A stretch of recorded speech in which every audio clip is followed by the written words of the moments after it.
Say have fun in your podcast. Say I love you. I love you.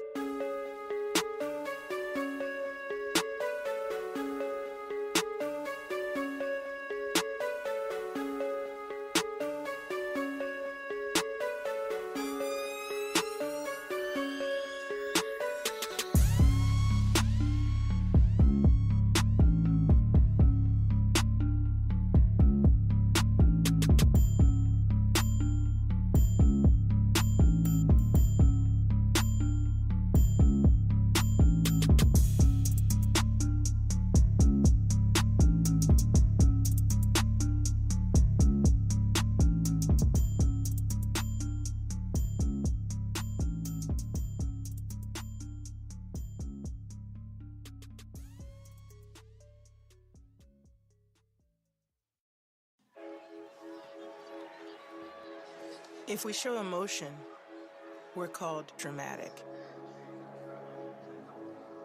If we want to play against men, we're nuts. And if we dream of equal opportunity, delusional. When we stand for something, we're unhinged. It's Super, it's gonna need to calm down. When we're too good, there's something wrong with us.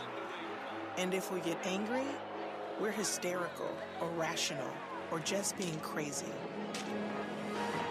But a woman running a marathon was crazy. Officials tried to pull her off the course. A woman boxing was crazy. A woman dunking? Crazy. Coaching an NBA team? Crazy. A woman competing in a hijab, changing her sport, landing a double cork 1080? Or winning 23 Grand Slams, having a baby, and then coming back for more? Crazy, crazy, crazy, crazy, and crazy. So if they want to call you crazy, fine. Show them what crazy can do.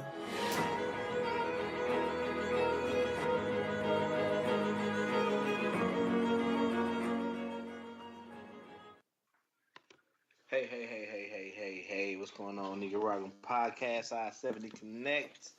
I'm the KC Stork, joined by the Brotherhood. We got 30 pieces, 10 meters, half of the Brothers of Doom, Joe, Jeff, all in the house. What's going on, fellas? What up?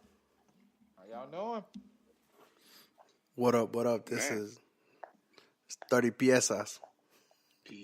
Pisses, the asses. Yeah, going around the horn, man. Time to check in, weekly check-in.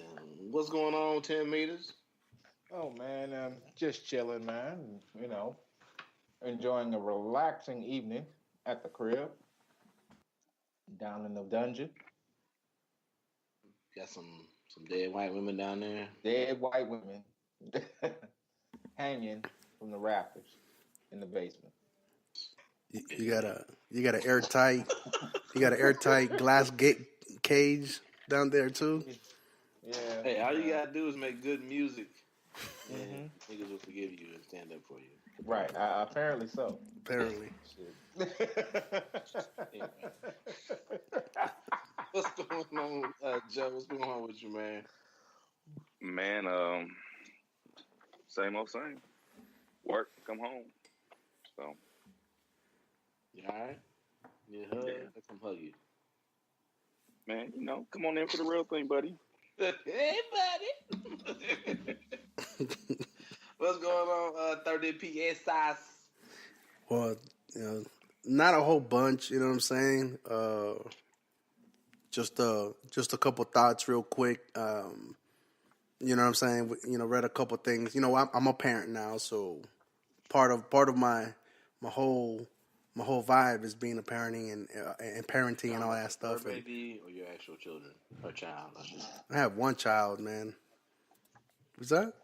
What'd you say? Your fur baby. You have fur babies?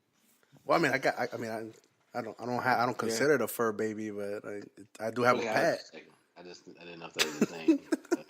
Everybody except for me. Go ahead, my bad. No, so a couple of things, you know what I mean? Like First and foremost, March 8th. This is Women's Month, like we highlighted last episode. March 8th is International. We'll get into that after we do the check.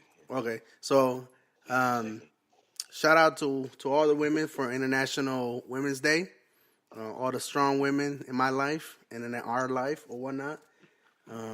That we want them to be in our life or whatnot. So, and then the other thing is just this whole anti-vaccine, against vaccine, getting your kids vaccinated and all that stuff.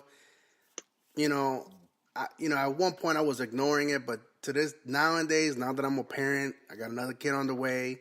You guys have kids for the most part, and I'm seeing it from this side now. I'm like, yo, if it's okay, I'm still okay with people having the right to choose, right? Whatever, you know what I mean? But your decision is going to directly affect other kids. It's going to directly impact other kids. We're seeing it in the state of Washington right now with a measles breakout. Why would it affect the other kids if they're vaccinated? If they're not vaccinated. But I don't get it. So, it doesn't make sense. So if everybody in the classroom, say in the classroom of like 15 kids, if all 14, if everyone but one kid is not vaccinated, right? That one kid is going to come into the classroom. He's going to come in with the virus already, and is going to. Why would 14 kids are coming? Of the 15 are coming in not right? vaccinated? But what happens is when there's a different strand that comes in, and that's how because you can't cure a virus.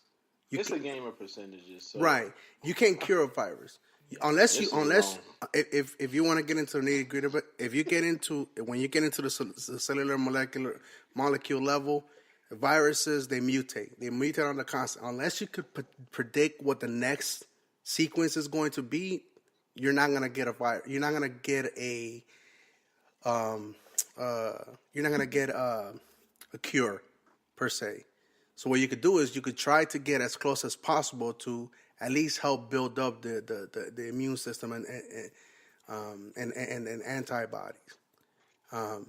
But with the kid, I don't understand. Yeah, tell me. I don't understand how one kid is spoiling a whole bunch. I mean, if everybody else is vaccinated, I thought that's what the vaccine was for. Right. That's what I'm saying. One kid is probably a bad number. So, yeah, I forget what the number is as far as like herd immunity, whatever the fuck we talked about there.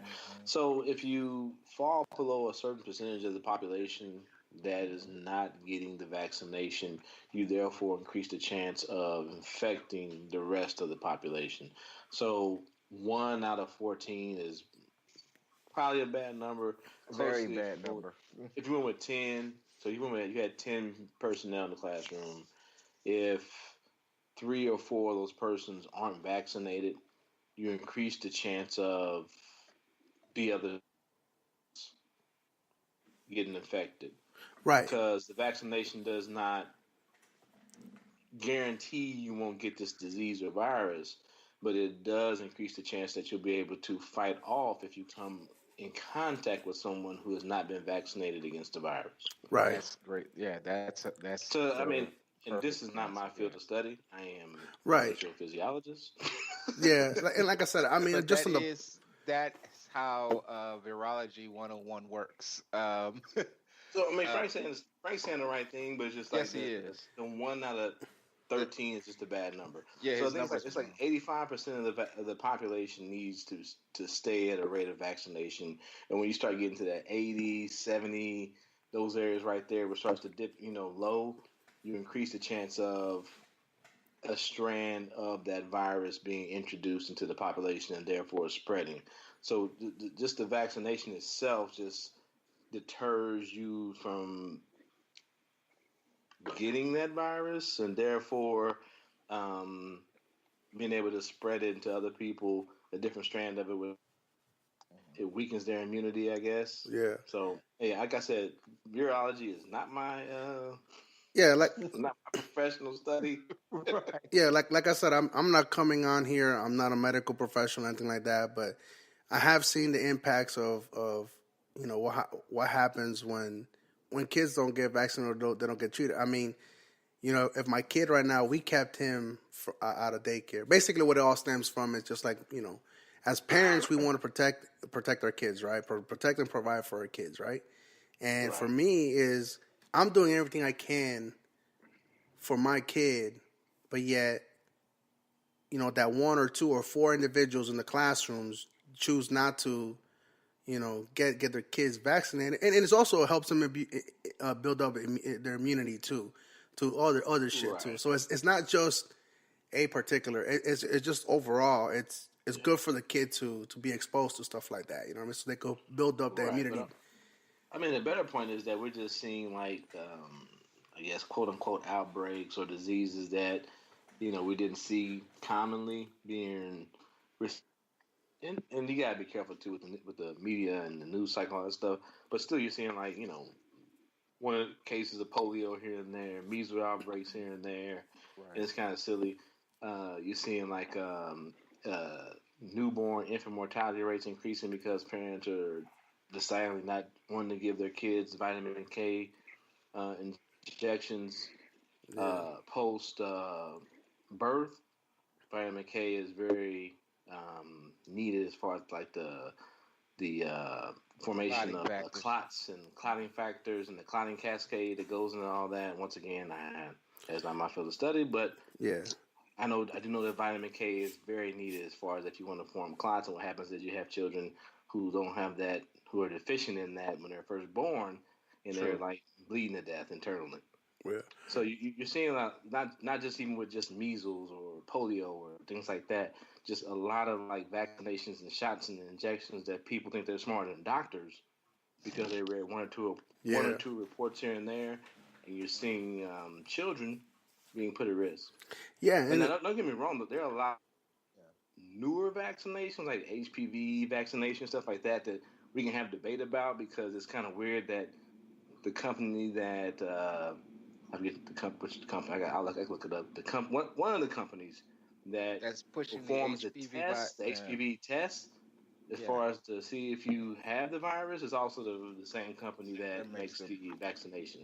So it's kind of weird. Yeah. PSA. I just want a small PSA. Get your damn kids vaccinated. I don't give a damn get your damn kids vaccinated. Protect your kids. Get them vaccinated. And that's why I brought it up. I mean, it's more, you know, we talk about being parenting, and parenting it encompasses so much shit. You know what I'm saying? Yeah. And part of it is ultimately you want to protect and provide for your kid. Right on. But there is a debate to be had that some parents think they are protecting their children. And that's fine. And I can. And like I said, that's where I said like I could understand the argument. But the thing about it is now that when you're coming into a public scenario, it's like, come on, you know, when you have a baby, you keep them at home or you stay at home with them and this and that. But by the time you start introducing them to the regular population and being on every day in, day out, they're being exposed to that. I'm like, now you're not necessarily just putting your kid at harm, you're putting other kids at harm too, because I already said that the viruses, there's not a cure for a virus. It's going to mutate regardless. So these new strands or these new these viruses that are popping up, we're calling it measles, but they're a different strand of measles. You know what I'm saying? So, and the only way that is capable of if there's an environment that allows for that virus to continue on and to be and for it to continue on to transform or to the next or mutate to the next level of a virus. You know what I'm saying? So, I mean, these and like I said, I'm coming from the parent side. You know what I mean? Like, I understand. And it's just one of those things like, hey, wash your hands, motherfuckers. That's my PSA. That's another big thing, bro. The motherfucking bathroom. Yeah, bro. I want to hear just shh, and then hear the paper towels roll. Nigga, I want shh. You know, okay, sidebar, low key. Then I want to hear paper towels, nigga. I don't want that. Niggas, I be in the locker room sometimes, and motherfuckers, and I work in a hospital. Yes. And I be hearing shh, and then paper towel roll. That's not, No, and that might be, and you only hear that because you're there. You know what I'm saying? When no one's there to see you. Hold on. Let me add something to that shit. On every door and in the place, we also have those hand sanitizer things. Motherfucker, use that shit when you walk in and out of those doors. Use them damn hand sanitizers. Come on now. Like they're there. Okay, there you go. There you go. They're there for a reason. Your fucking Things are there for a reason. We have the ability and the capabilities to prevent things from happening, right? We may not necessarily completely, avoid them, but we could try to prevent them. And that's all vaccines are doing. They're just giving you a preventative measure. That's it. I mean, it doesn't guarantee anything, like how Winston said earlier. It doesn't guarantee that you're not going to get it, but and if you do, you have a fighting chance, especially if you're a kid. You have certain antibodies that are built to help you out. But yeah, that's just me. That's my soapbox. My bad. There are. Go ahead. There are some of the newer vaccinations I might not totally sold on. And again, one example, HPV vaccination, like the old school polio, MMR, all that good shit, rubella, all that good shit. Yeah, man, get all that good stuff. Yeah, vitamin K, so your fucking baby doesn't bleed to death in the nursery. Let's get all that. Anyway, yeah, much like Joe, just shit working and coming home and raising babies and all that good shit like that, man. Nothing to it but to do it. That's right. But round the horn, as Frank was talking about, International, is it Women's Day today? Yeah, International Women's Day today. Yeah, International Women's Day is leading to, but as the historian will let you know, every fucking day, Black History Month, or Black History Day, Women's History Day, Puerto Rican Day, niggas from African Day, which it should be. But yeah, little video we led with Serena Williams, and I mean, first time I saw it, man, especially being a father of a young lady who's in college now and doesn't play sports, but she did play sports, very passionate about it. She ran track, played tennis, basketball, and just sometimes kind of be reminded, like when women, young women, ladies, they show that passion, that sometimes it's taken differently than when men do it. They're crazy, they're overboard, they're emotional. But when, shit, back in the day when I could dunk, if I dunked on a nigga, I'm screaming, hitting my chest, and it's just passion. You know what I'm saying? So, yeah. I mean, if you haven't seen it, like I said, the links will be in the show. It's a pretty good video. Yeah, and I just want to say, I mean, I know it was a Nike ad or whatnot, but also they also had one on the runner, Semenya. That was really a powerful one too. So yeah, that's a really good one. I mean, we could have let off with any of that, but Serena Williams is just internationally known. You know what I'm saying? Oh yeah, and I see you motherfuckers out there. Whenever it's a woman in the Nike's ad, I don't know if people see this, but they still having child labor. I don't ever see you ask that question with some LeBron commercial. Right. Keep that same energy, my nigga. It's like, come on, man. Serena ain't got nothing to do with the motherfucking employment. You know what I'm saying? Right. Anyway, that's you on your Apple device being made by the same child, nigga. The hip or Samsung, all of them, nigga. All of them. 10-year-old making that shit. Anyway, all right. So I mean, take it away. So okay, so we're in Women's Women's International Day today. But now we're gonna segue into. So we didn't really touch upon this. The CPAC was last weekend, and through the weekend. We on here, I don't know how much attention we paid to the CPAC, how much we tuned into it. I know in the last couple videos from CPAC. Huh? We had videos from CPAC. Oh yeah, we just had the diamond and silk, but oh my god, bro! What their names are. But okay, so that's fine because they're we know that they're right on the right side or the Republican side or whatnot. Or the right side. They're the alt-right, whatever on the right side, whatever. Alt-right. All right. But yeah, here we have a quote, and then I'm here using air quotes, a ally, a Democrat, a liberal Democrat, I guess, I don't know, and Van Jones. I don't really know much about him. I just know that he, you know, he. To me, my personal opinion is that he seems to mean well, but it doesn't come off well. You know what I'm saying? If that makes any sense. But that's just my perception of Vance Jones. Like I feel like he's out here for the good cause. This nigga Vance Jones, nigga. His name is Van Jones. You keep saying Vance, nigga. So what, dog? I'm Hispanic, dog. We put shit out. Man, come on. No S on there, man. You know what I'm saying? No But anyhow, C either. so I mean, what are your guys' take on Van Jones before I play the clip from the CPAC? I mean, what's up until to this point? I mean, Well, I don't really know that much about Van Jones. I don't follow him or anything like that. So I don't even look at. Is he on like one of the Fox news stations or whatever? he's always on He's CNN. CNN. Oh, even worse. No, but I don't. Anything worse than Fox? No, what I'm saying. I don't get that. I don't know. Oh, you're on that one. You on your own? What I'm saying. No. What I'm saying is that he is conservative on CNN. No, he's not. He's not conservative. He's a liberal. Yeah. Shut your mouth. All right. He's a liberal. Okay. Yeah. He's a liberal. Look, I don't know. I just said this last year and a half ain't been too good for him. Okay. I'll put it that way. All right. But Why- hey, okay, why before why last year and a half ain't been good for him?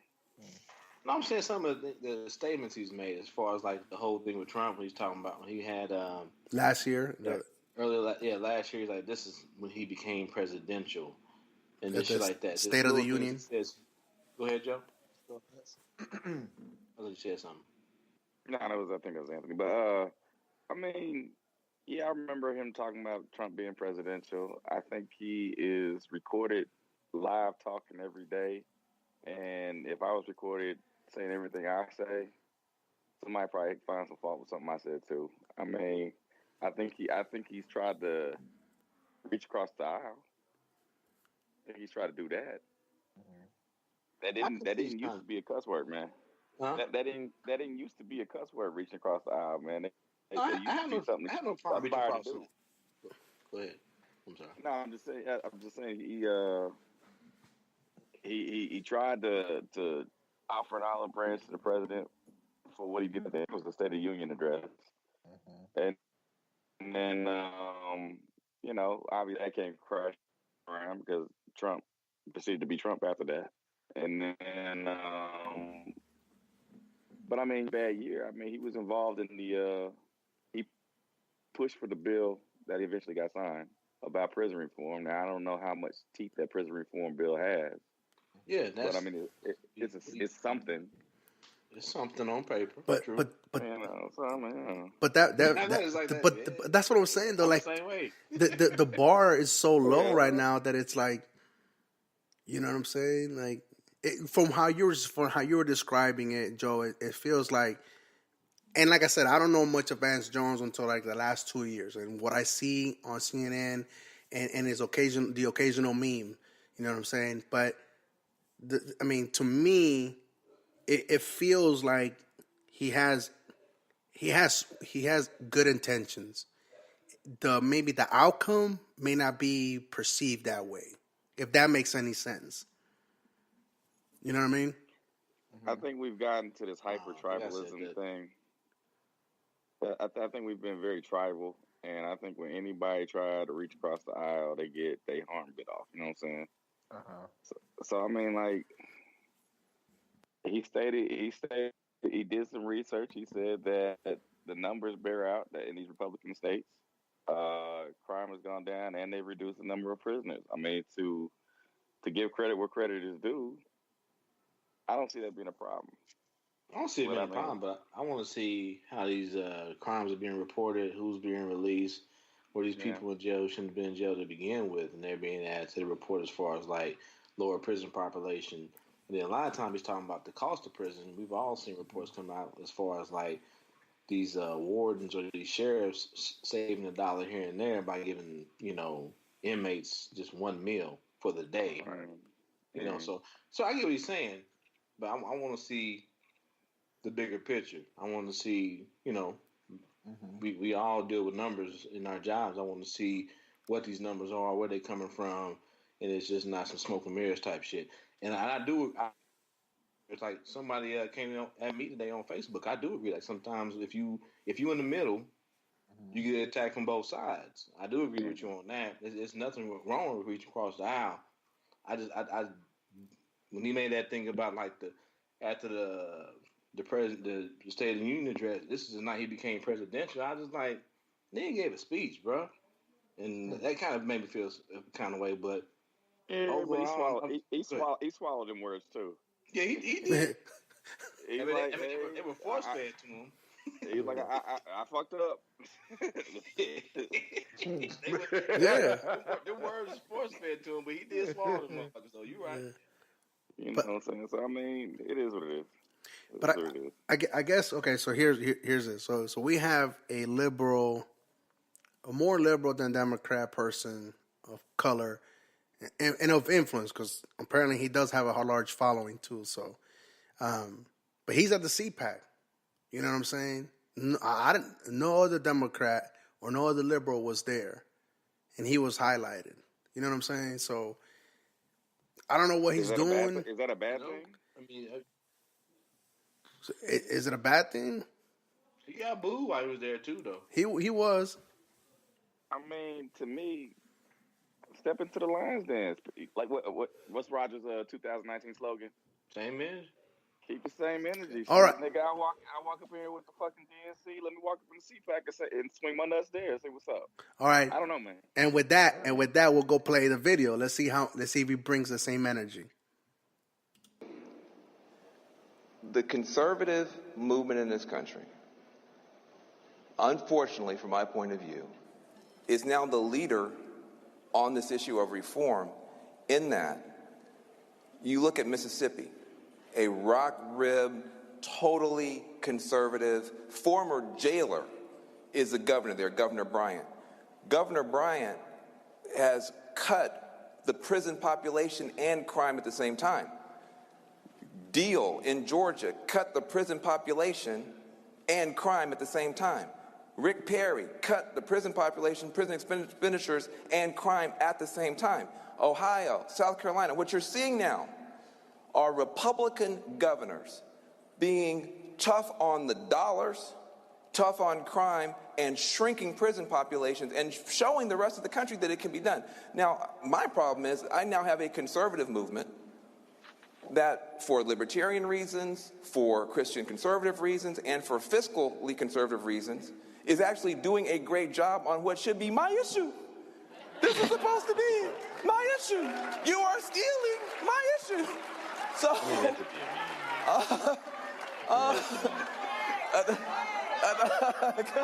so they're welcoming you with open arms. Keep going. Let me keep going. Look, I'm going to stay in my party. But what I want to say, but take some dadgum credit for being smart. Take some dadgum credit for getting it. Hey, go. You scroll down to the next video.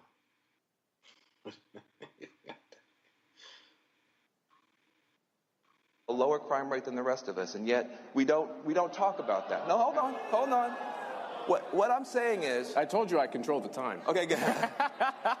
What I'm saying is there are stereotypes about Trump supporters. There are stereotypes about Trump supporters. There are stereotypes about straight white men. And I'm going to tell you right now, I'm sitting next to one of the best people in this country who's a straight white man, and a Trump supporter.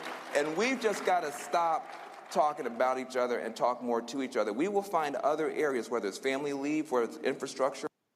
But it was kind of missed in the beginning, but like, yeah, he kept the same energy. He was talking about undocumented workers too, as far as like them having a lower crime rate than the rest of us, I guess, which means documented workers, just Americans, I guess. But yeah, Yeah, I mean, he makes a good point there in the end, but once again, it's always one of those things where, I mean, I guess it has to start somewhere, but it's that great Five Heartbeats line crossover. You know, what was that crossovers a double cross? You know, but they say they never cross over to us. You know what I'm saying? So that's the thing. I think I kind of hate it, as Joe pointed out, and even if I want to argue, it is a fucking fact and it is true. It has to start somewhere. Right. Yeah. That's true. And we've had that kind of theme kind of talked about over here. But that goes back to the whole thing is like, he goes into the CPAC, a conservative convention or whatnot, and you're in the lion's den, as Joe said it. But at the same time, though, is you just legitimize them, all their positions by being there, and that goes back to the whole thing. That goes back to the whole argument is everything. So everything. So we're supposed to give everything that we don't believe with. If I talk to a racist, you know what I'm saying, and I give him the time of day to explain why he's a racist, why? Me personally, I don't want to do that. I don't want to give anybody that opportunity because I'm not going to change your mind. You're not going to change my mind. I mean, we could talk about other things. Heard in the clip, hold on. We just heard in the clip, and you take it how you want to take it. Van Jones said it, so you consider the source. Well, you were just talking about how we stereotype in Trump supporters. Right. Every Trump supporter is not a racist. There are a shit ton of racists that are Trump supporters. Yeah. But every Trump supporter is not a racist, and we can't just go and say that the CPAC is full of racists. CPAC is full of Republicans. Right. CPAC is full of conservatives. Right. And there are a shit ton of racists that might ally with them. But sitting here to say we go in here and we supporting the racists, I can't do that, man. I can't. I'm not prepared to do that. No, I'm not saying. I'm not calling everybody the agree CPAC with racist Joe on that because I couldn't legitimately say that either. To that we support racism, that he's supporting racists or whatever. So people supporting Trump. So we said Trump is a racist. Trump is a racist. Trump yeah. is a lot of things. But people supporting the party that put Trump in power, they're okay. So how far out? Trump is a lot of things, man. Trump is a lot of things. One of the things he is a racist. I agree with that wholeheartedly. But to say that somebody is supporting Trump because they're a racist is out of bounds, man. Yeah. There are several things that Trump is pro-life. If you are pro-life and you're supporting Trump because he's putting conservative judges on the court, right. Are you a racist? No. He's just pro-life. I'll put it this way: that you may not be a racist, but you're okay supporting a racist. So you are enabling racism, and I understand that you are enabling racism. Correct. Yeah, that was my point. My bad. Thanks for clearing that up to us. Not everybody at the CPAC is racist, so I'll clean that up. But they're all, you know what I'm saying? Like with all the shit that we've seen that's been happening since he took office.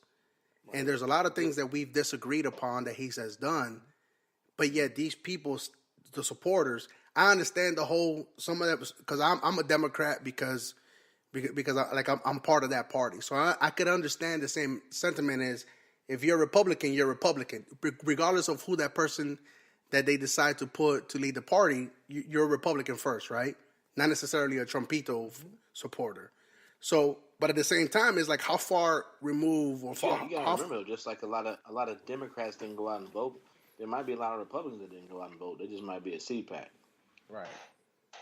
So that fact lies too. There are Republicans who don't fuck with Trump. Probably didn't go out and vote. Never Trumpers. Yeah. So then now we're just gonna pick and choose. So for me, it sounds like Van Jones wanted to pick and choose because they talk about that's what I'm saying. I don't think he was picking and choosing anything. Right, he was just picking and choosing on the prison reform stuff and what how it came about and what the results of it. He's picking and choosing because that's his issue. Yeah, he is actively lobbied for that. Yeah. That's not a fucking coincidence. He has done work on that issue. Yeah, I guess for me, it's not sitting well that he's at the CPAC, just because of everybody else that was before him and that came after him too. Well, what I hear you saying is you're a tribalist too. It because I'm a Democrat. I'm Crips and I'm Bloods. Is that what you saying, man? I ain't going to a Crip neighborhood, man. Well, I mean, you're reaching across the neighborhood. Did he have to go there? I don't know why that sounds did he have to go there, or could he not address it in his CNN show? He has a CNN show on Sundays. He could have addressed it there. Why go to the CPAC? The optics looks bad. Why does it look bad? It doesn't.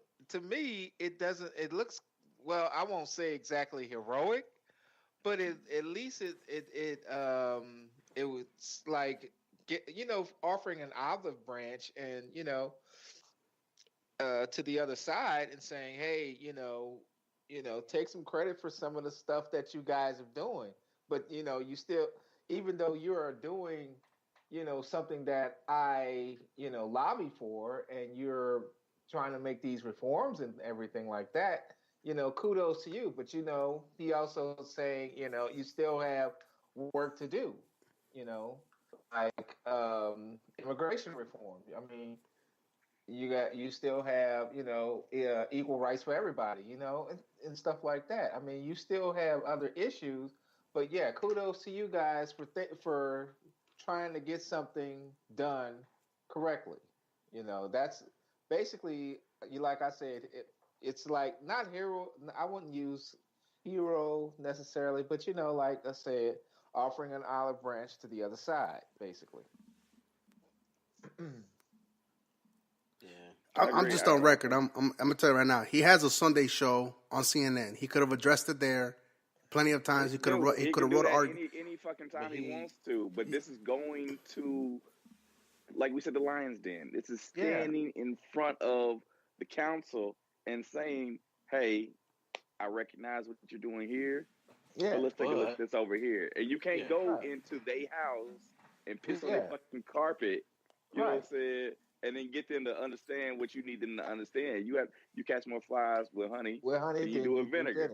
So you go into their house and you recognize what we have common ground, you could bring poop, or you could catch flies with poop. Like shit though, too. So I'm just saying.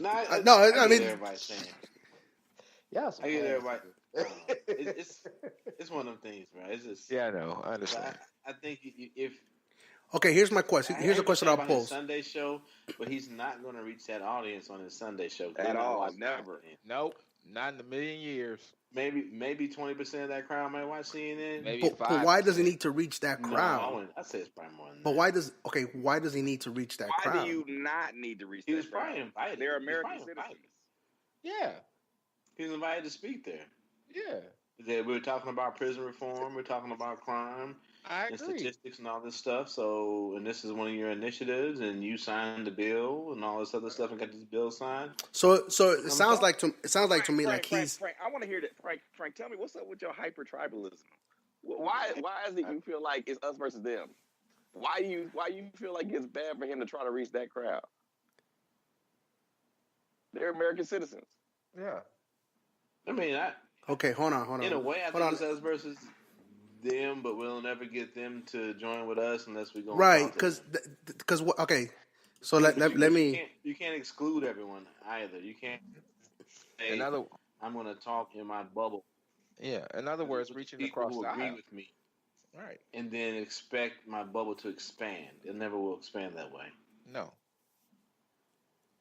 I mean, like James got on me for bad mouthing Steve Harvey when Obama was the one who told Steve Harvey to go see Trump, man. I mean, this shit has to happen, man. If we're gonna move forward as a country, we not able to be adversaries. We're not able to be, we're not able to see each other as the enemy when we are supposed to be for the same country. I mean, to go out there, I'm not, like I said, it's probably not heroic, but it's definitely brave. Okay, it's brave, it's courage, and all that stuff. But as soon as he stopped spewing and giving him kudos, and he brought in the undocumented migrants, he got booed.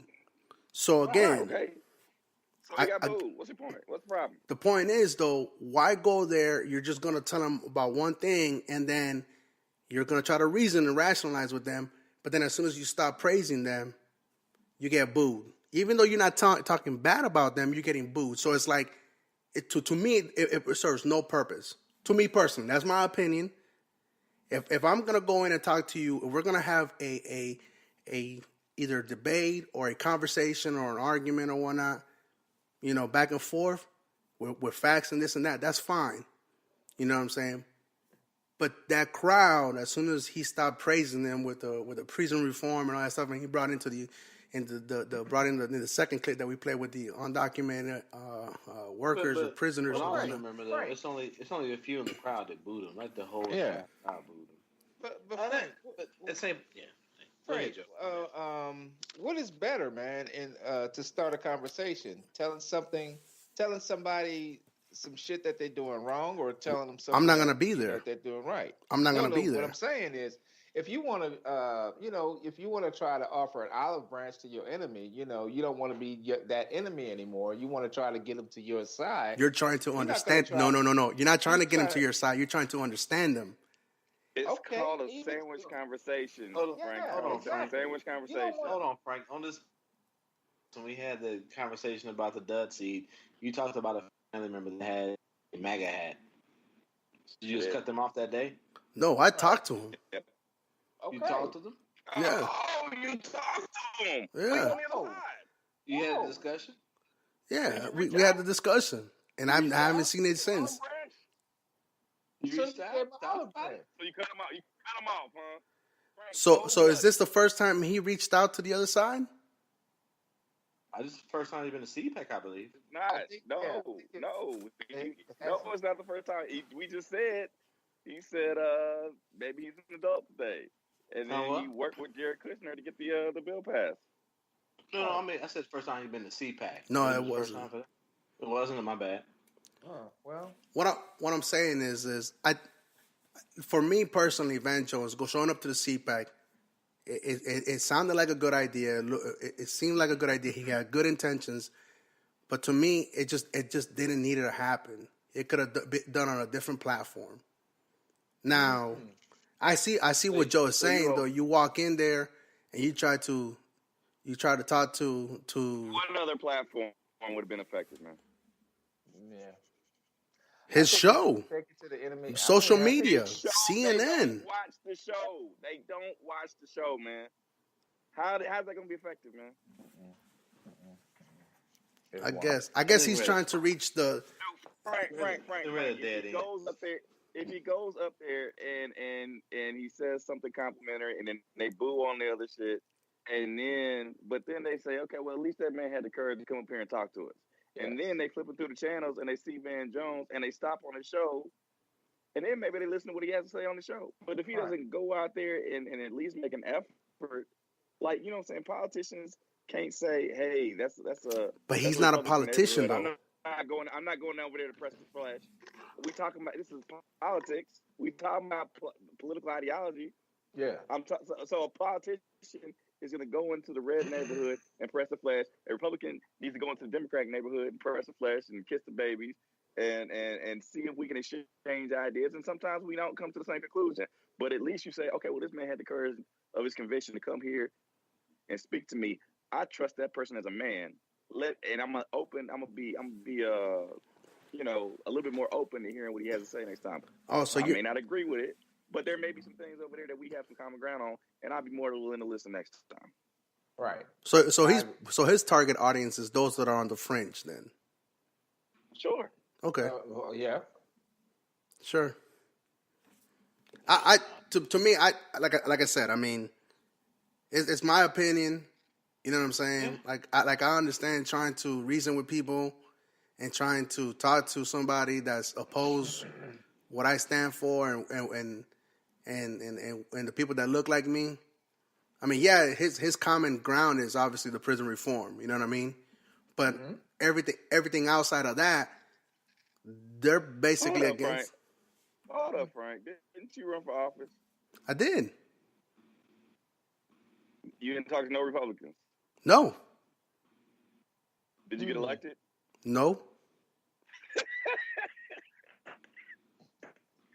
No, I mean, How do you know you didn't talk to him? No, I didn't. I didn't go in campaign. I didn't go in campaign. I didn't go door to door. In general. No, I didn't campaign. He didn't talk to Democrats either. Okay, all right. And what I'm saying, yeah, I didn't no Democrat neither. So, but what I'm saying is, it's like I understand that as a public official, you have to try to at least reach, or at least make yourself available to the other side, right? I could agree to that. As a politician, but as a personal civilian, I don't have to do that shit. He's a political commentator. Right. He's a public figure. Yes. He might be like, hey, we lost this last election. Maybe I can pull some of these motherfuckers over to the other side. I guess. Right. I'm just saying, because like a lot, I mean, like I see, and I don't know if Anthony has been watching too, but like at work, man, like when we first got there last year in September, like people were real vocal about Trump and all this and that. And then you kind of see like it just died down. Nobody talk about Trump or political shit no more. And I just be keeping note of a lot of people aren't happy. Now they might be, I'm a Republican, but I'm not happy with who's leading my Republican Party right now. I know there's a lot of that out there. Yeah. I've noticed that as well. Mm-hmm. A lot of people are not happy with Trump and what he's doing. You know. Now, it's in the form of talking about taxes and all that shit like that, but I'm like, that's your president, dog. You voted for him. Anyway, I think we this horse has been turned into glue. That's how much we be. And I think the three of the four here are like you. Like I ain't fully. I'll be a nigga in the middle of the aisle. I don't know if I'm gonna reach all the way across, but I definitely understand that you have to, if you want to increase your influence, increase the bubble, and better your chances of winning the next election, you have to do something. It has to be a meeting of something in the middle. My bad. But you brought up something too. I just got a popped a thought in my head. So you know how like last week we were talking about. We're talking about black people shitting on black people for $4, right? Mm-hmm. To me, I think this is I can't help but think. Come on now, he's not a. I'm no. I'm not gonna go as far as say over there, he's but not doing the Candace Owens thing. But no, hell no, no. But I see the opening to it. To me, I mean, even though he's a liberal, because now he could go on other conservative shows and do the same thing. Like, yo, I walked to the CPAC, I say my shit, and so now I'm gonna go to other conservative shows. I'll keep an eye on it to see what it says. I mean, see what happens. You know what I mean? So in the middle of the speech, he said, "I'm not leaving my party. I'm going to stay a Democrat." Yes. I don't know. He did say that. You want, Frank. I mean, I don't know what you want, Frank. He did say that. He had prime examples of like even you looking like Barack Obama. They made him this leftist, ultra motherfucker, and he was just a fucking moderate. But that's what happens though when you're like in the middle and you're like, I want us to get along. I guess for the most part, I'm trying to make both sides happy. You become fucking Frankenstein, and the whole village is chasing you with fucking pitchforks and torches. I mean, I don't know. I mean, I'm not a fan of what's become of our political system, where it's just two sides and no one talks to the other, and we hate everybody and this and that. But I mean, I'm definitely not a fan of the Republican Party. But yes, I believe that if Trump isn't a racist, he does hold some racist ideologies. Yeah. And he also surrounds himself with people who support that. Like much like Joe, I can't buy into the fact that everyone in the Republican Party is a racist. So where am I? I don't know where that leaves me, but to be like, God damn it, the fuck. But at some point though, you have to break rank though. If your party fucking it's the beam of fucking racism and all the actions that had transpired. But look at the Democratic Party though. The two big scandals. Well, and it goes on the Democratic side too. He's the wife of a Democrat. So what? Yeah, but Frank, not everybody. I mean, you can't say that the whole Republican Party is racist though. I mean, they don't. I mean, yes, Trump is a racist. Trump is a racist. Republicans elected him into office, but you can't rely on that, him being a racist. I mean, that party's racist. So the Democrats have racists, and we have racists. Well, I'm not a Democrat anyway. So the Democrat Party, which you just said you're a part of, has racist in it. Yeah, no, and I agree, and it goes for both parties. You know, what I mean, right now we're just talking about the CPAC, but it's on both, and the only reason I'm a Democratic is just because I want to have influence in who represents me. You know what I'm saying? Because I know as a libertarian here in Kansas, I'm not gonna get nowhere. So, I guess I align to the lesser of two evils, and I know we hate that shit, but I align myself with the lesser of two evils. So, I hear what you're saying, but like I told the person I got into it today is overall, the party is ran by older white people who can give a shit about me. But for the most part, the Democrats seem to align themselves with social ideologies that I tend to agree with. But I still can't just come out flat and call myself a Democrat.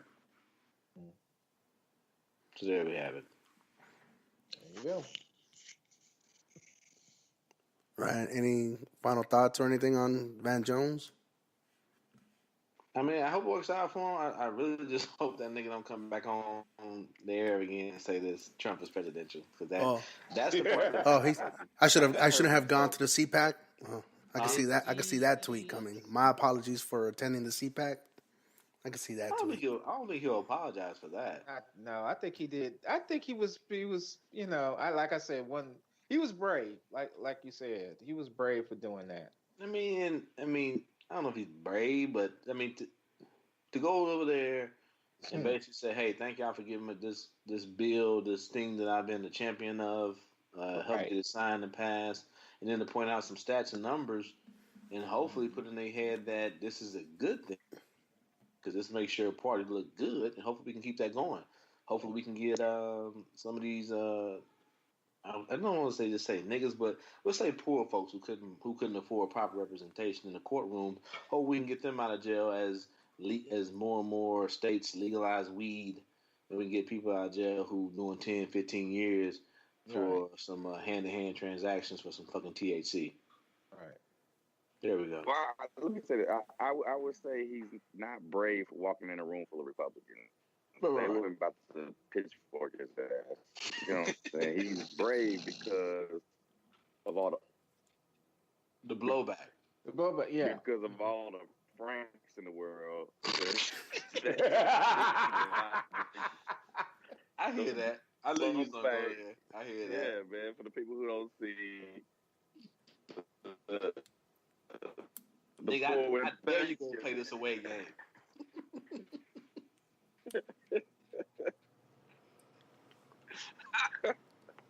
Let's go. We still love you. That's all right. I mean, I wouldn't have gone to the CPAC, so or to speak or nothing. A nickname to the tribal leader of the Nigga Round podcast. So. But I guess this is gonna be a weird transition because we talked about races in the Republican Party, and we're about to talk about this. And we're talking about the Democratic.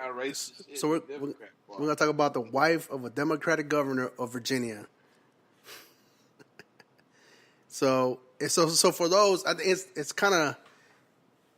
It was updated February 28th, but it happened. I think the last week or going into the last week of February or Black History Month. Basically, the first lady. We all know what's been happening. We've discussed it here before. What's happening with the governor and the lieutenant governor in Virginia? What's the governor's name? Is it Peter Northrum? Yeah, something Northrum. Not Peter. That's her name is Pam. I'm just Ralph Northrum. Ralph Northrum. Okay, so basically Pam and Ralph, nigga. So I guess there was like some kids at school school trips or whatnot, field trips. It was an outing. That were out in the governor's mansion, I believe. Okay.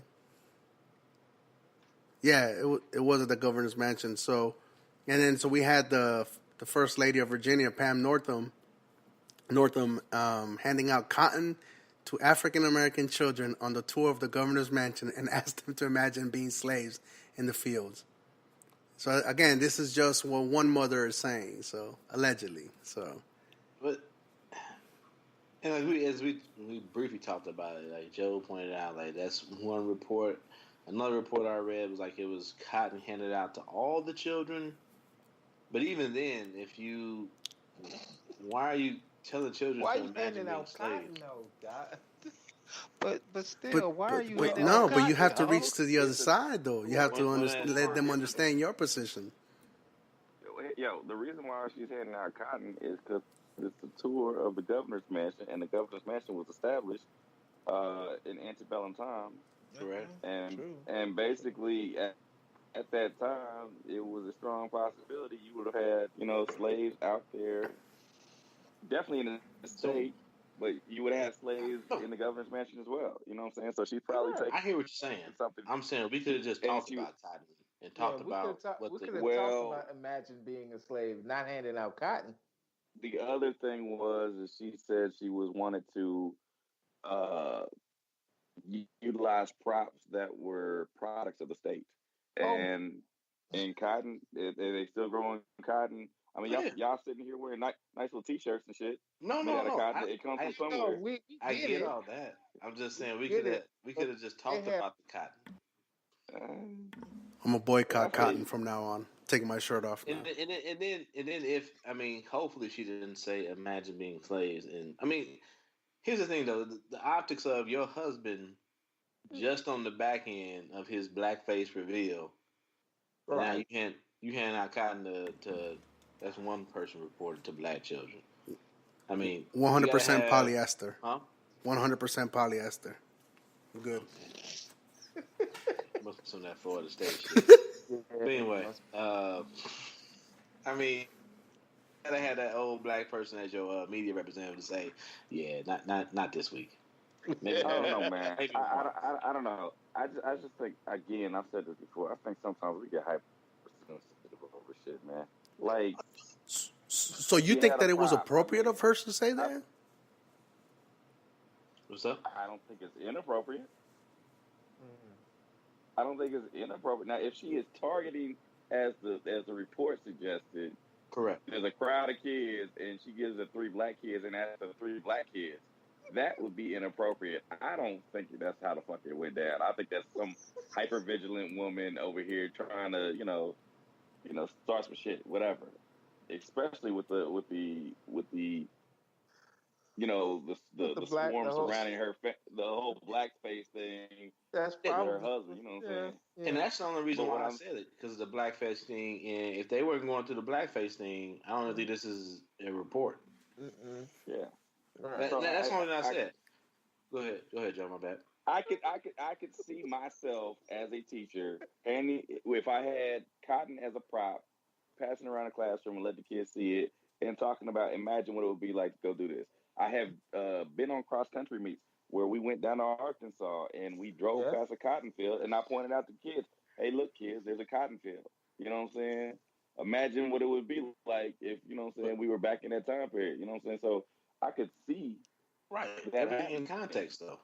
You being a who presents as a black man as a teacher, as opposed to the wife of a. She's the first lady. She's the first lady of the state, man. I feel you. As opposed to the first lady of the state, giving a tour of the governor's mansion in blackface. That's what I'm saying. Everything in context.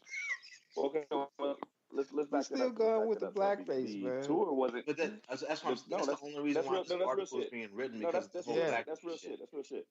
No, but go back to the article if somebody could, because it's hard for me to read on this phone. When did the incident take place? Because I feel like it might have been prior to the blackface incident. I feel like it was post-dated. You see what I'm saying? I don't think Frank's in charge of the scrolling. Yeah. To go down. That's Yeah, I get that. But I'm saying, I think the report. I don't know. Frank is like all over. This nigga scrolling like he got Tourette's, nigga. No, I'm trying to find it. I'm trying to find the date because what it was, I know, it was. so let's go paragraph by paragraph, my kind sir. Okay. Anyway, it's like as we look, it says the interaction. The third paragraph says the interaction comes as Penn Norton's embattled husband, Democratic governor, Norton attempts to reconcile with African American constituents. So I take that as mean it happened after. Happened prior to. Yeah, it happened towards the. I think it happened that Wednesday or Thursday or. Because the Northam shit came out in the very beginning of February, correct? Right. Yeah. Right. Yeah. Yes. But so when I originally read this back when it happened, prior to February 28th, you might be right, but when I read it, I took it as it happened after the issue. Yeah. And that's the reason in my mind. That's why I said this is the only reason why this is an issue is because this is happening after her husband. So, but you might be right, Joe. I just reading that. That's why I took it. So what we're saying is that somebody's just being hyper vigilant and reporting something that that's probably wouldn't have been. But it also otherwise would be. Go ahead. Go ahead. I thought you were done. Go ahead. No, that otherwise wouldn't have been reported if such a such a big report that came out prior to. But I think it also goes to how it's being reported as, and I don't think because I read it because the story I had, they had that all the children were given cotton. Okay. But going by this report, they're saying the woman who's reported it said that the 2 African American children were given cotton. Okay. I think she's full of shit, but whatever. Okay. Yeah, because I said when I read originally said that all the children were given cotton. Okay. But I think, like I said, the thing in context, if her husband's not going through this scandal, we're talking about something else. All right. All right. So it says down further. It says the governor and Miss Northam have asked the residents of the Commonwealth to forgive. This is a quote. Have asked the Commonwealth to forgive them for their racial insensitive past actions. She wrote, adding, but the actions of Miss Northam just last week do not lead me to believe that the governor's office have taken seriously the harm and hurt they have caused African Americans in Virginia, or that they deserve our forgiveness. So it may have been since then. And like you said, in context, maybe it would be a good idea to revisit the practices that you're engaged in. I don't know, man. I still think it's because and that's why you being here, and then when you talk about history, I like it. I fuck with it because I think you agree that you may not agree. I don't know, but a lot of history is being whitewashed because people are sensitive on both sides, be they white or black, and that is, that this is what niggas was doing, picking cotton. Yeah. You also got to be careful. We hear Michelle Obama. How that's going to be taken? Huh? We hear Michelle Obama say that I wake up every morning in a house that was built by slaves. Correct. Mm-hmm. Like it's the context. She's the first lady. She's the first lady. One's over the United States. One's over the state. But one is black, and we take it one way. One is white, and we take it a completely different way. Right. I understand that she's handing out cotton, and that's a product of her state and a visual aid. So there's I think that should be a plus. Mm-hmm. But at the same time, there's a connotation that goes along with that particular visual aid. But if she's talking, if the context to the discussion is slavery, the biggest prop that anybody understands from slavery is cotton. I don't know, man. It's I think it's a bit of like I said, hypervigilance. But look at what you. I'm happy about that. I forgot about that. But then look at the other side of the aisle. How Republicans got so mad when Michelle Obama made a very factual statement. Mm. Mm-hmm. Mm-hmm. And then you did a beautiful job of just wrapping it up and depending on what side you're on, how you gonna react to it. Right. And yeah, I mean, when she made that very simple statement, like people was upset about it. It's like that's a fucking fact. But history gets so I mean, I hate to say whitewashed. It gets washed because you don't want to make little Johnny upset, and you don't want to make little uh, Shaniqua, to be some fucking very stereotypical black name, make her feel less than. When it's just a simple statement of fact of this is how we got here, and this is what this fucking country was built upon. Mm-hmm. And I hate it sometimes. It's like shit. Like I was at a basketball game years ago, and some white lady was like, "Oh, is the little black girl, is that your daughter?" And I was like, "Yeah." And then when the white lady left, some black woman turned around and me was like, "That didn't upset you?" I'm like, "She's a little black girl. What the fuck are you talking about? Why would that upset me?" It shouldn't. There was a biracial girl. There was clearly what was a biracial girl in my Zakia, who was a black, not biracial, black girl. She was asking. Right. It was just. It was all she know, I could have been a stepdad to one of the white girls. Who knows? Right. Niggas. Yeah. Yeah. Yeah. So anyway. Yeah. Anyway, full circle. Let's hear how the partisan feels about it. I have been engaged in. On top of that bitch and burn her. Come on. Well, come on, Frank. Come with it. I mean, again, you have to know your audience too, and you have to know your prop. And here in this statement that I've highlighted for you guys to see, she's done this. She's used props to kind of emphasize a point or whatever, or a painful period of Virginia's history. But you also have to know who your audience is. So that lets me know that not many black parents, black children, or people of color are coming through to school trips. I'm just speculating because I'm a firm believer in that. If Peter, or goddamn, I keep saying not that nigga's name. Ralph. If Governor Northam didn't make his fucking debut in blackface and couldn't remember which blackface picture was his blackface picture, this shit's not a fuck. We're not talking about this. Right. Mm-hmm. And I clearly stated that she, but because of the fact muscle memory, and this is something she's done time and time again, and no one has ever been offended by it. And you can't make me believe these are the first two Negro children in the state of Virginia that's ever been to the governor mansion on a school trip.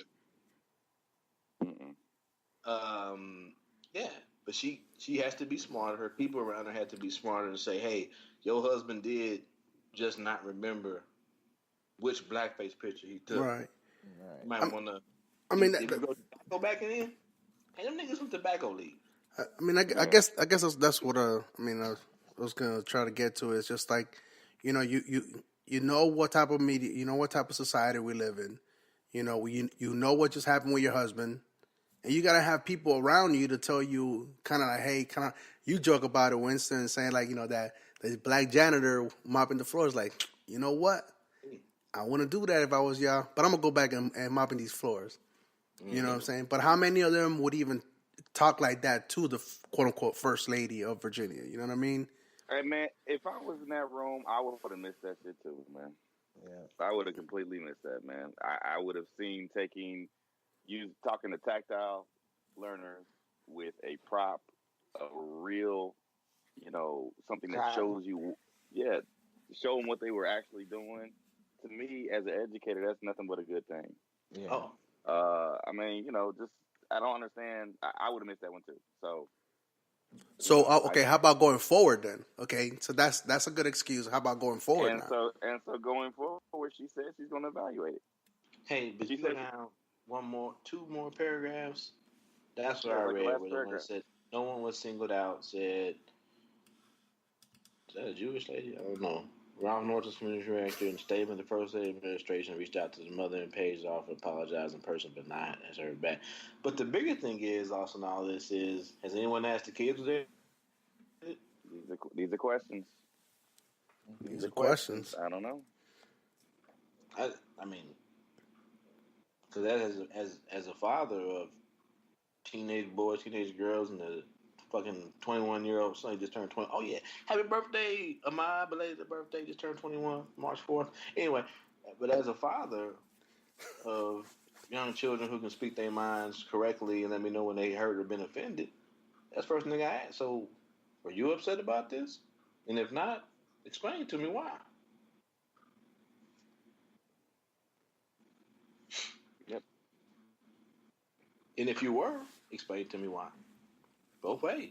Let's process this. So when I go to your principal or whoever's the adult party that offended you, I can clearly explain as your father why you were offended and why I'm here now talking to you as an adult to an adult. Yeah, I mean, for me, it's the made up rage we got, man, and I'm gonna try to be consistent about that shit. I get when white folks is pissed off for no damn reason, it's just funny to me. When the black folks is pissed off for the same damn reason, we need to check it with, like you said, with the same energy, man. So I'm just like, this shit's made up, man. It's faux rage.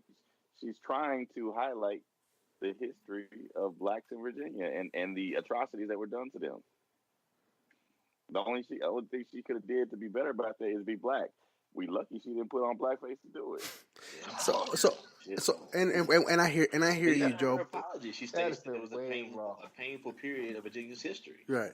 Yeah, man. But I guess going forward though, I guess what do we expect? Do we expect them to change how they present those props, or in the manner that they presented it? Okay. I'm saying, though, what are we doing to history? No. Hold on. But we're talking about going forward. We understand. I mean, the history is the history, right? Correct. Right. The history is the history. Yep. But how you present that history? Because I mean, you're not gonna come walking around with a bunch of nooses if you're going to a Mississippi museum that I haven't been to. I ain't seen people walking around. Hey, put this noose around your neck so you can feel how it is to be hung. No one's. That's an extreme. Are we? But they didn't have the children out picking cotton either, though. No, but that's an extreme. That was an extreme. My bad. I'm gonna say they didn't say they didn't have it. No, they didn't. They didn't say here, little children. Here's these burlap pants. Now go out and fucking pick this cotton. They said, here's cotton. This was a crop that we grew here in a very painful time during our history, and unfortunately, slaves picked this cotton. Yeah, I mean, I guess the history is the history, but I guess this, how it was presented and how these people perceived it, that presentation was one way. But like going forward, if she continues doing it the same way in the same manner? I guess what I'm trying to find. Do we find any? Hold on. You're saying this is what happens though. You're saying how people exactly. Well, it was a person who took it one way. Okay, so then going forward, and don't change anything. Frank, no. I'm just asking. No matter what you do, Frank, you can control what you say. You can control what you do. Mm-hmm. You can't control how people perceive what you say and do. Correct. Nope. So I mean, we can. Like I told you, this is much to do about nothing, man. We can try to be a little more careful. We can maybe rephrase the sentences. We can make sure that we hand out to a black kid and a white kid and a black kid and a white kid. Or why not just whatever we got to do? Why not hand them nothing? Just show it to them. Yes, because that would solve everything, Frank. You're right. Wow. That was advice. But then what happens when the one mother goes, "Why are you showing these black children cotton?" Yep. True. Yep. Okay. Yep, Frank, I guess. What are you gonna do about that? What are we gonna do? Yeah. Then it comes to why are you taking these kids into these houses where slaves worked, nigga? Mm-hmm. Yeah, I think we're as a society are just oversensitive. Yes, man. On some issues. Yeah. And like I said, we weren't there. Who knows? I know. It's hard for me to believe that this woman only picked out the one or two black children there and said, "Here's the cotton." Nobody else gets cotton, even though she's done this time and time again when giving tours of the house. So it's just we keep, like I said, I'm a firm believer in the context of it all. Her husband fucked up, and every little thing they do gonna be watched, nigga. Mm-hmm. That's it. That's all. Until the next thing. Well, you got R. Kelly and Michael Jackson. So everybody's scot free for the next couple, except for Oprah, because she's a coon now, I guess. So everybody's scot free for the next couple months. Wait, how's Oprah a coon? Oprah's a coon? Yeah, you ain't see that? No, what? Them Twitters, nigga. Y'all better get them Twitters and Facebook. I'm turning the old black man. Everything getting pearl, nigga. Everything getting the S on it. Twitters and the Facebooks. They got her hanging out with Trump. They got her hanging out with Harvey Weinstein. They got her hanging out with Bush. They got her. Yeah. They got her back with when her and MJ were friends and in the interviews and all that shit. And then they talking about don't trust these hoes. These hoes ain't loyal. Oh yeah, nigga. Fuck that school she built in Africa. Fuck everybody. Everything. She a coon. Throw that bitch in the bushes. She's doing. She making document. She did. Don't forget her homegirl Gail was on there with old Robert. Huh? You talking about her own girl Gail was on there with Robert? Yeah, Robert. I'm calling nigga. I call him Robert, nigga. Same way she called that nigga Robert. Mm-hmm. Roberto. Anyhow, it's this cancel culture. Nobody can let the story develop. Niggas don't want justice. They want to be white men. It's shit time and time again. What about this? And the whole thing of what about this? We're not talking about this. I'm like, but we're literally just talking about it now because you brought it up. And you didn't care about it until this person that you built your childhood upon for whatever reason, because I guess because a nigga can moonwalk, that means that he's a father figure to you now? I guess. I don't know. But that's what we're doing now. But since that happened, now we got to defend them by talking about other rapists that we already know were rapists. And I get it. Niggas get harsh punishment unjustly across the board. Right. Ain't them niggas. These are rich niggas. And let's not forget, Michael Jackson was niggas until these charges came up. Is that? I mean, I guess. I mean, we're gonna get to it. I mean, we might. Do we want to? My bad. Do we want to get there now? I mean, we'll go there now. But that culture we talked about with the Virginia First Lady kind of feeds into what happened on social media and shit, where nobody can just chill out and go, let's think about this. Right.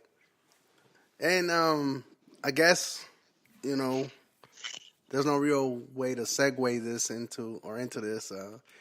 We have one of our... Well, I'll do it. Hey, we've been talking about fuck shit the whole episode. Let's talk about some more fuck shit.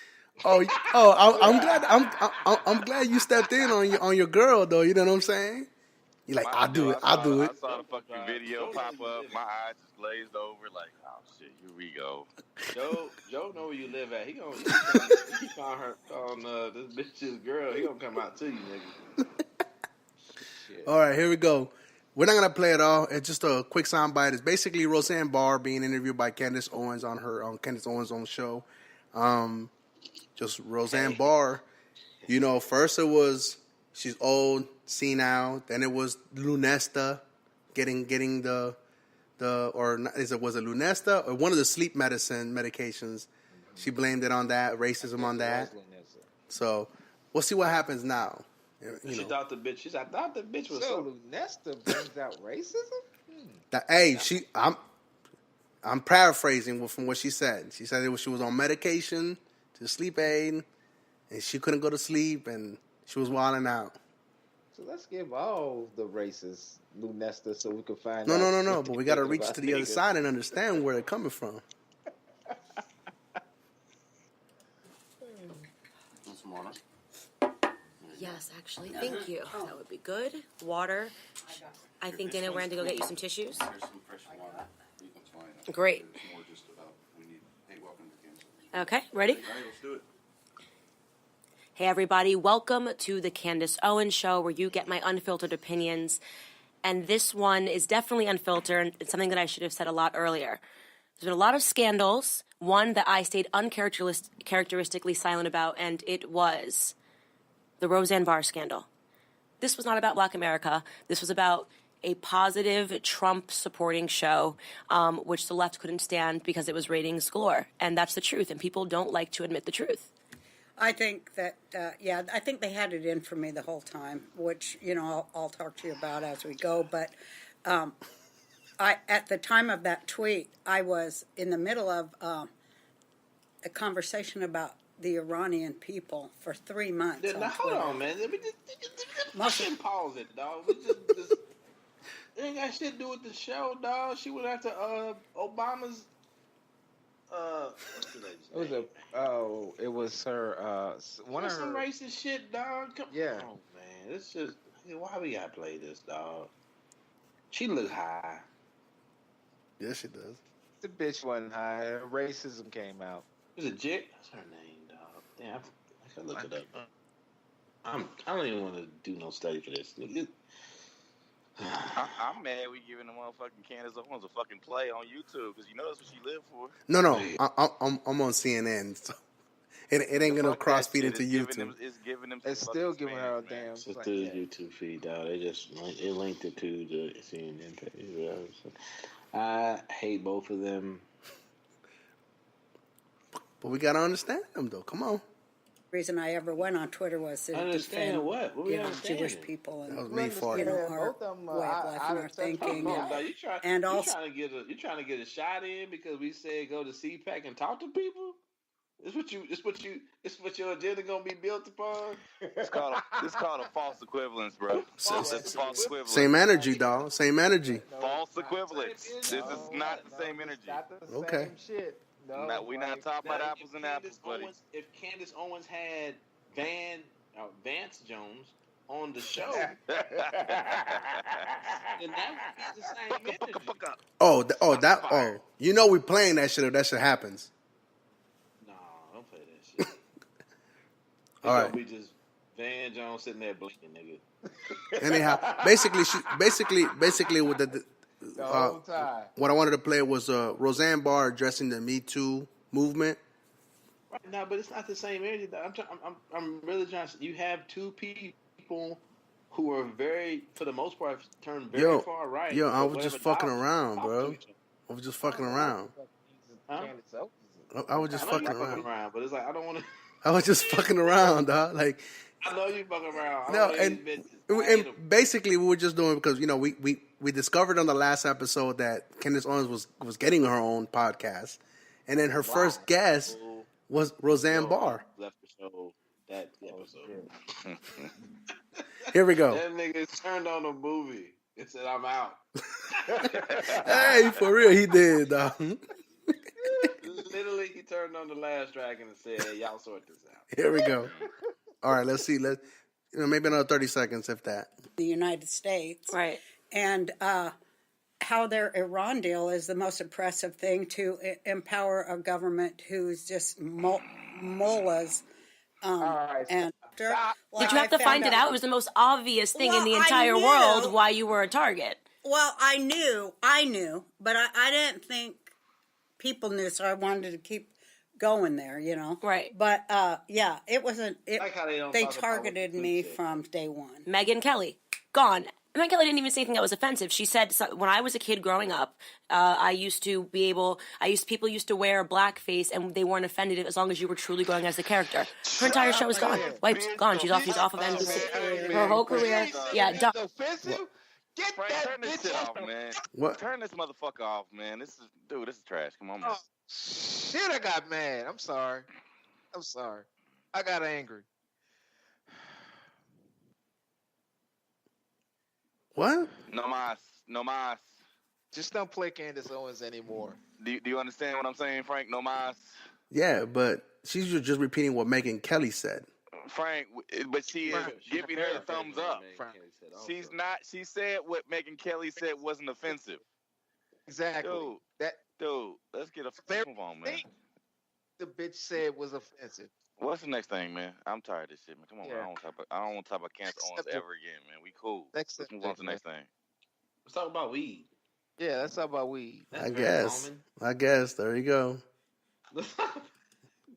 Ain't bad. No, I'm just saying though, like it's He must like to start shit with No, it's Candace good. Owens. There's no starting shit. I mean, I was just talking about what Roseanne had to say about the Me Too movement, and she's just She breaking basically into it right now. said that it's led by a bunch of hoes, and then she was saying that who's on? She said, "Oh girl, slept her way." It's down at the bottom. So is that Ambien now instead of Lunesta? They traded sexual favors for money. Mm-mm. Hey, but oh boy, Tom, her ex-husband came and said, bitch, he said that's why you was sucking my dick for. All right, I guess we'll go into we won't touch the other side like that, but I guess we'll discuss into our. I guess I don't know if you call this like our sports thing or whatnot. And we'll play it out. We'll play it right now with we have an NFLer retiring from the NFL in What's his name? David Irving? Irving, yeah, David Irving. Yeah. So he's been in trouble before as far as marijuana use. Mm-hmm. And I think he got caught again. So this is basically him saying, fuck everybody. Yeah, I think he was facing his third offense, I think it was. Third offense. Yeah. So, and I think he's like every bit of 25 years old. So, here we go. We'll play his little retirement speech.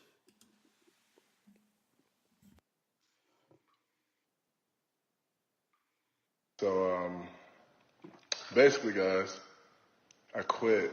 I want to talk about a suspension and all this other nonsense. I'm out of there. I'm not doing this shit no more. It's a lot of reasons. So basically, he retired. At the end of the clip, he was lighting up a blunt, marijuana. That nigga took a hit. He might have. No, he did. Good. They got him. He took a little hit. He took a little hit. They had it on High Noon. That nigga basically just then boom, cut.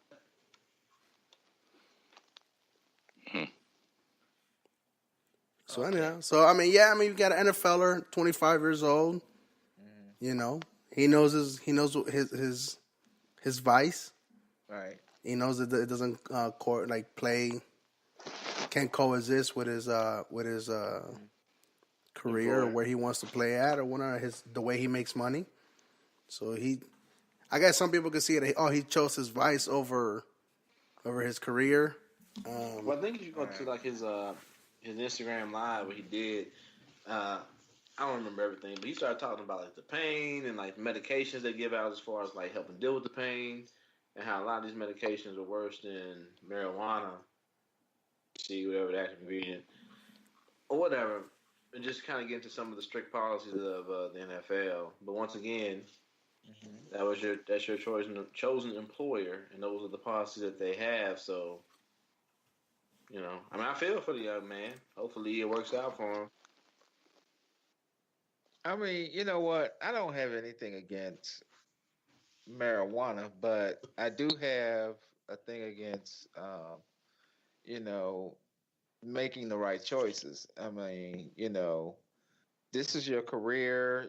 This is the way you make money, and and support your drug habits. So, what I'm saying is, though, I wouldn't have generally quit, football, just because I want to get high with, smoking weed,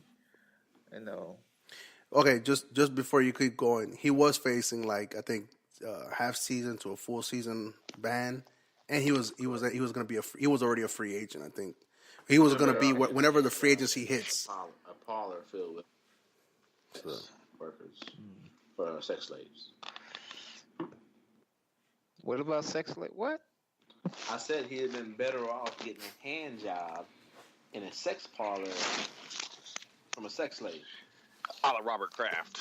Oh, yeah, like a la Robert Kraft.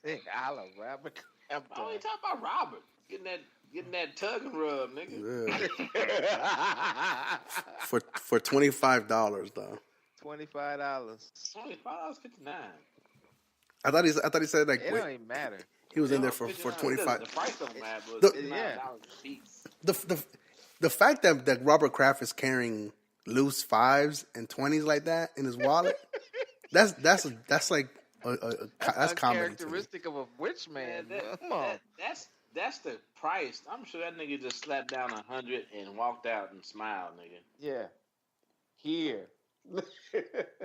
This is yours. Go ahead, Joe. No, I ain't got nothing. Yeah, but I was gonna say, I don't know. I'm baffled at why this is a controversy. I'm like, it's not. The dude decided he didn't want to play football, and he felt like they was fucking him. He fucking with him, and he wants to participate in something that's legal in several states and not legal in others. Mm-hmm. I mean, whatever. Okay. And NFL has a policy against it, so yeah. So, but so when we say he's an NFL player, he's an ex-NFL player because he just retired. Yeah, he just retired. So who gives a shit with the NFL field? He's retired. So I don't know. I think it's really a non-story to me. But go ahead. Yeah. I like the Robert Kraft stuff. Yeah. Robert Kraft is a much better story. I like the Robert Kraft stuff. I like the contrast of how this is being debated. And it was leading across not leading, but it was a story across all the big networks. This was? Like you can see them like smiling, and they ain't got to talk about Robert no more. This was leading the retirement? It wasn't leading. That's why I corrected myself. I said not leading, but was a part of the docket in a lot of the big sports networks. Yes.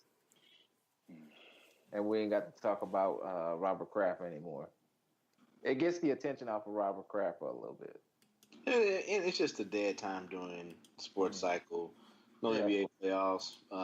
They're waiting patiently for the weekend to begin, so all the tournament play begins with leads to March Madness. No one gives a fuck about spring baseball except for who's signing what, who's getting money, and all that shit like that. You got a few trades here and there. AB. And that nigga the baby, who knows what's gonna happen with that shit? Yeah. It's the dead season. Like I said, I'm just really looking at what they gonna do with this nigga Robert Kraft. I mean, what can you do to a nigga that own a team? You're gonna suspend him. He can't come to his stadium. He gonna be at his house? No, that's what it's saying. That I think that's. He might go back to Florida to get another hand job. No, I think that's what they were saying too. That he might get suspended. You know, get a ban, get a 6-7 game ban from watching his own. They gotta suspend him because Irsay, the Colts. Jim Irsay have the pills. Yeah. So he's gonna watch him. He's gonna watch him from the comfort of his home instead of at the stadium. It's just the hypocrisy of it all. But then again, what can you do to a person that owns the team? Oh, yeah. Who knows, dog? It's just funny. But I like that story because it just shows the hypocrisy of the NFL and all that shit like that. But also, they have a strict policy against, I guess, weed use. But I thought they had a policy. When they have a policy against owners who are part of their franchise using illegal pills and having illegal pills on them, they being pulled over and arrested by the police. You also think they would have a say so as far as like an owner who voluntarily or involuntarily may have participated in a sex slave ring. That's much more important to me than niggas smoking weed because his joints hurt. But whatever. We'll see. Same energy. Hey, Robert Goodell, same energy, my nigga. I said Robert. Yeah. Same Roger. energy, my nigga. Same energy. Yeah. All right. Ooh, what's this? So I guess this is where I'll mute myself and you guys discuss this. Why? Why you don't want? No, I haven't heard the interview with Robert I haven't Kelly. heard the interview either. I just heard the clip. I just seen the memes. That's all. I just seen the meme. Stand up news. It's gonna be this nigga lying about raping a kid and pissing on her, even though it's video footage of it. There we go. That's what the interview is gonna consist of. Right. Oh, wait a minute. He tried this before with Torre. That nigga asked him how young is young? Oh my God. What do you mean by teenager? All right. So I guess this last week we've had the R. Kelly interview, and then we've also had the release of, last Sunday, we had the release of Leaving Neverland, which is the Michael Jackson documentary. Not on him, but from the two individuals that, quote unquote, are allegedly saying that they were abused. It's just from the standpoint of the victims. Yes. The victims, those two guys in particular. So, I don't know. I'm sorry, alleged victims. Pardon. Oh, okay. Yeah. So we don't get sued or by anybody who listening. I guess, though. So, I mean, I'm going to press play. It's only 4 minutes long, so just tell me to stop it whenever you tell me to stop it. All right? Okay. Here we go. Gail King questions R. Kelly.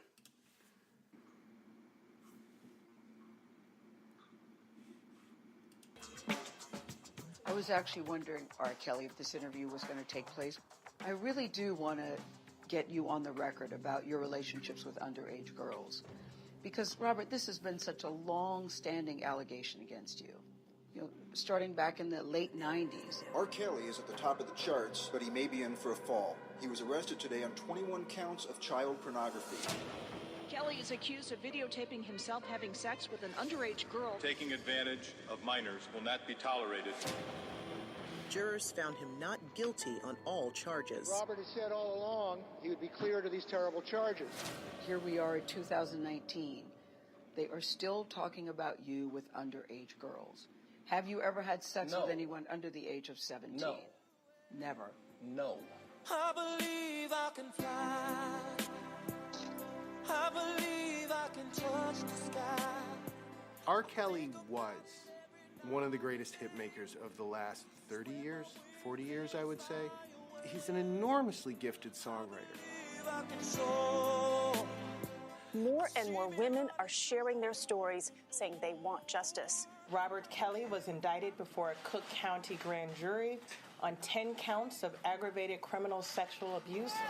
Robert, what do you want people to know? Prosecutors say 3 of the 4 alleged victims were underage. He's pleaded not guilty. Why now? Why would they come out now? Because we're in a different time where women are speaking out. And now women feel safe saying the things about you. I love women. I love all women. But these stories, they're not true. The documentary Surviving R. Kelly. I saw another side of him, the dark side. He would say I wasn't free to walk around. If I wanted to use the restroom, I'd have to ask him. If I was hungry, I'd have to ask him. It was like he owned me. The whole room was black. He had black curtains, and right here in the middle was the actual bed. And I just really feel like this room right here was like the most degrading thing ever. And it was just like you had Rob pretty much like making you do the unthinkable. They said it was a very dark place and that unspeakable sexual acts took place there, that the women were humiliated and demeaned. Are you saying you never did any of those things? Absolutely not. I'm not a devil, and by no means am I a monster. He's not being unfairly painted as a monster. He's beginning to be painted as he is, which is a pedophile. What is your relationship, both of you, with R. Kelly? We're with him, and we're in a relationship with him. Right. You just said it. A very strong relationship as Both well. of you. Yes, most definitely. Fame, as well as money, enables people to get away with things that normal people can't. He married a 15-year-old girl. Robert is a master manipulator. Is this camera on me? Yes. And a hell of an actor. I didn't do this stuff. This is not me. I'm fighting for my life. Y'all killing me with this. That's not funny. I gave y'all 30 years of my career. Hell, it ain't. Robert. 30 years of my fucking real? Are y'all trying to kill me? The rage, the crying, just a big liar.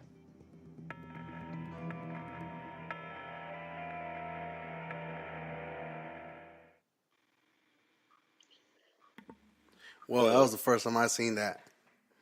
I haven't seen the live. I've only seen the memes of like his arms in the air, but I haven't seen the actual video of that. You about to say, Joe?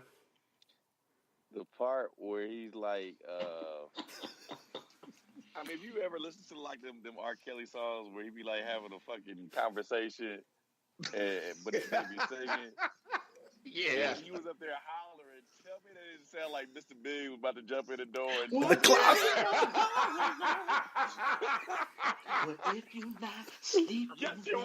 What the fuck you doing with them? I was just pissing on her. Was telling some man to man.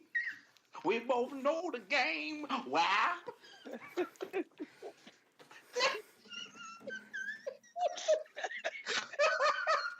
I hope they put that nigga under jail.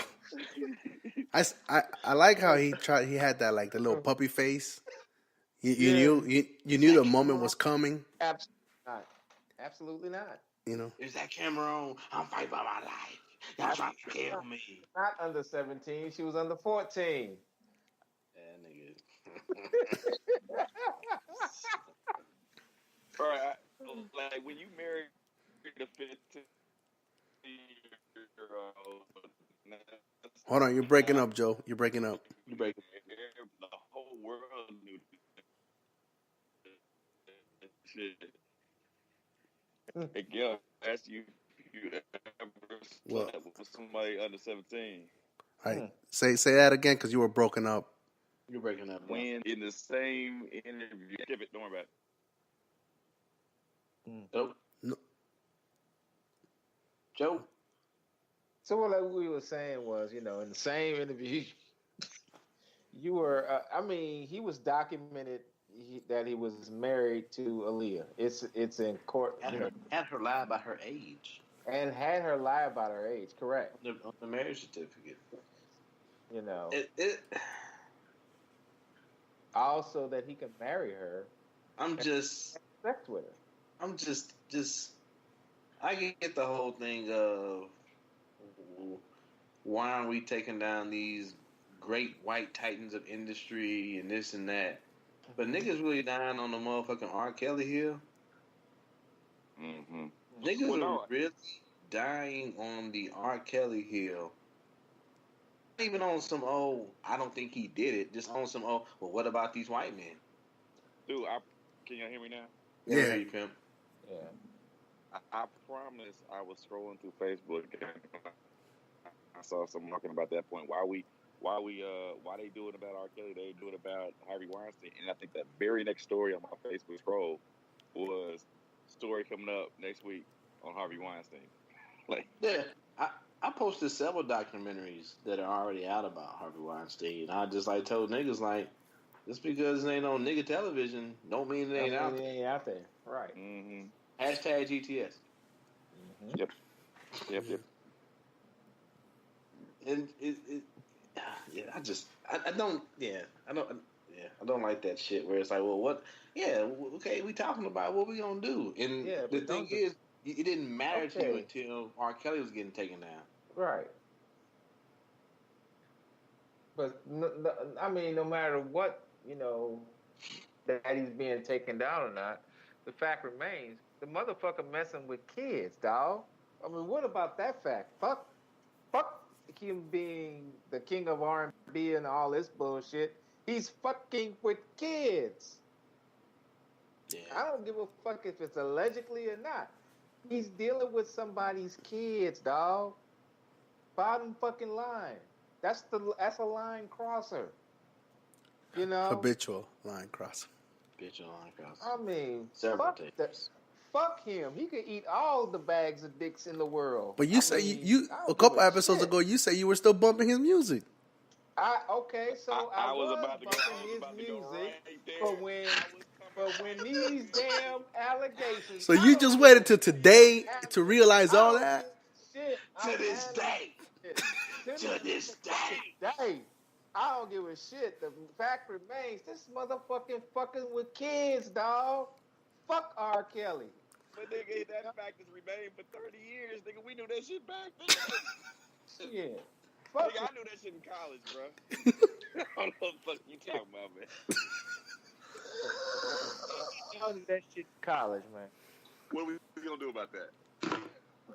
We ain't gonna do shit about that. Just fucking music. Fuck him. You still playing his music?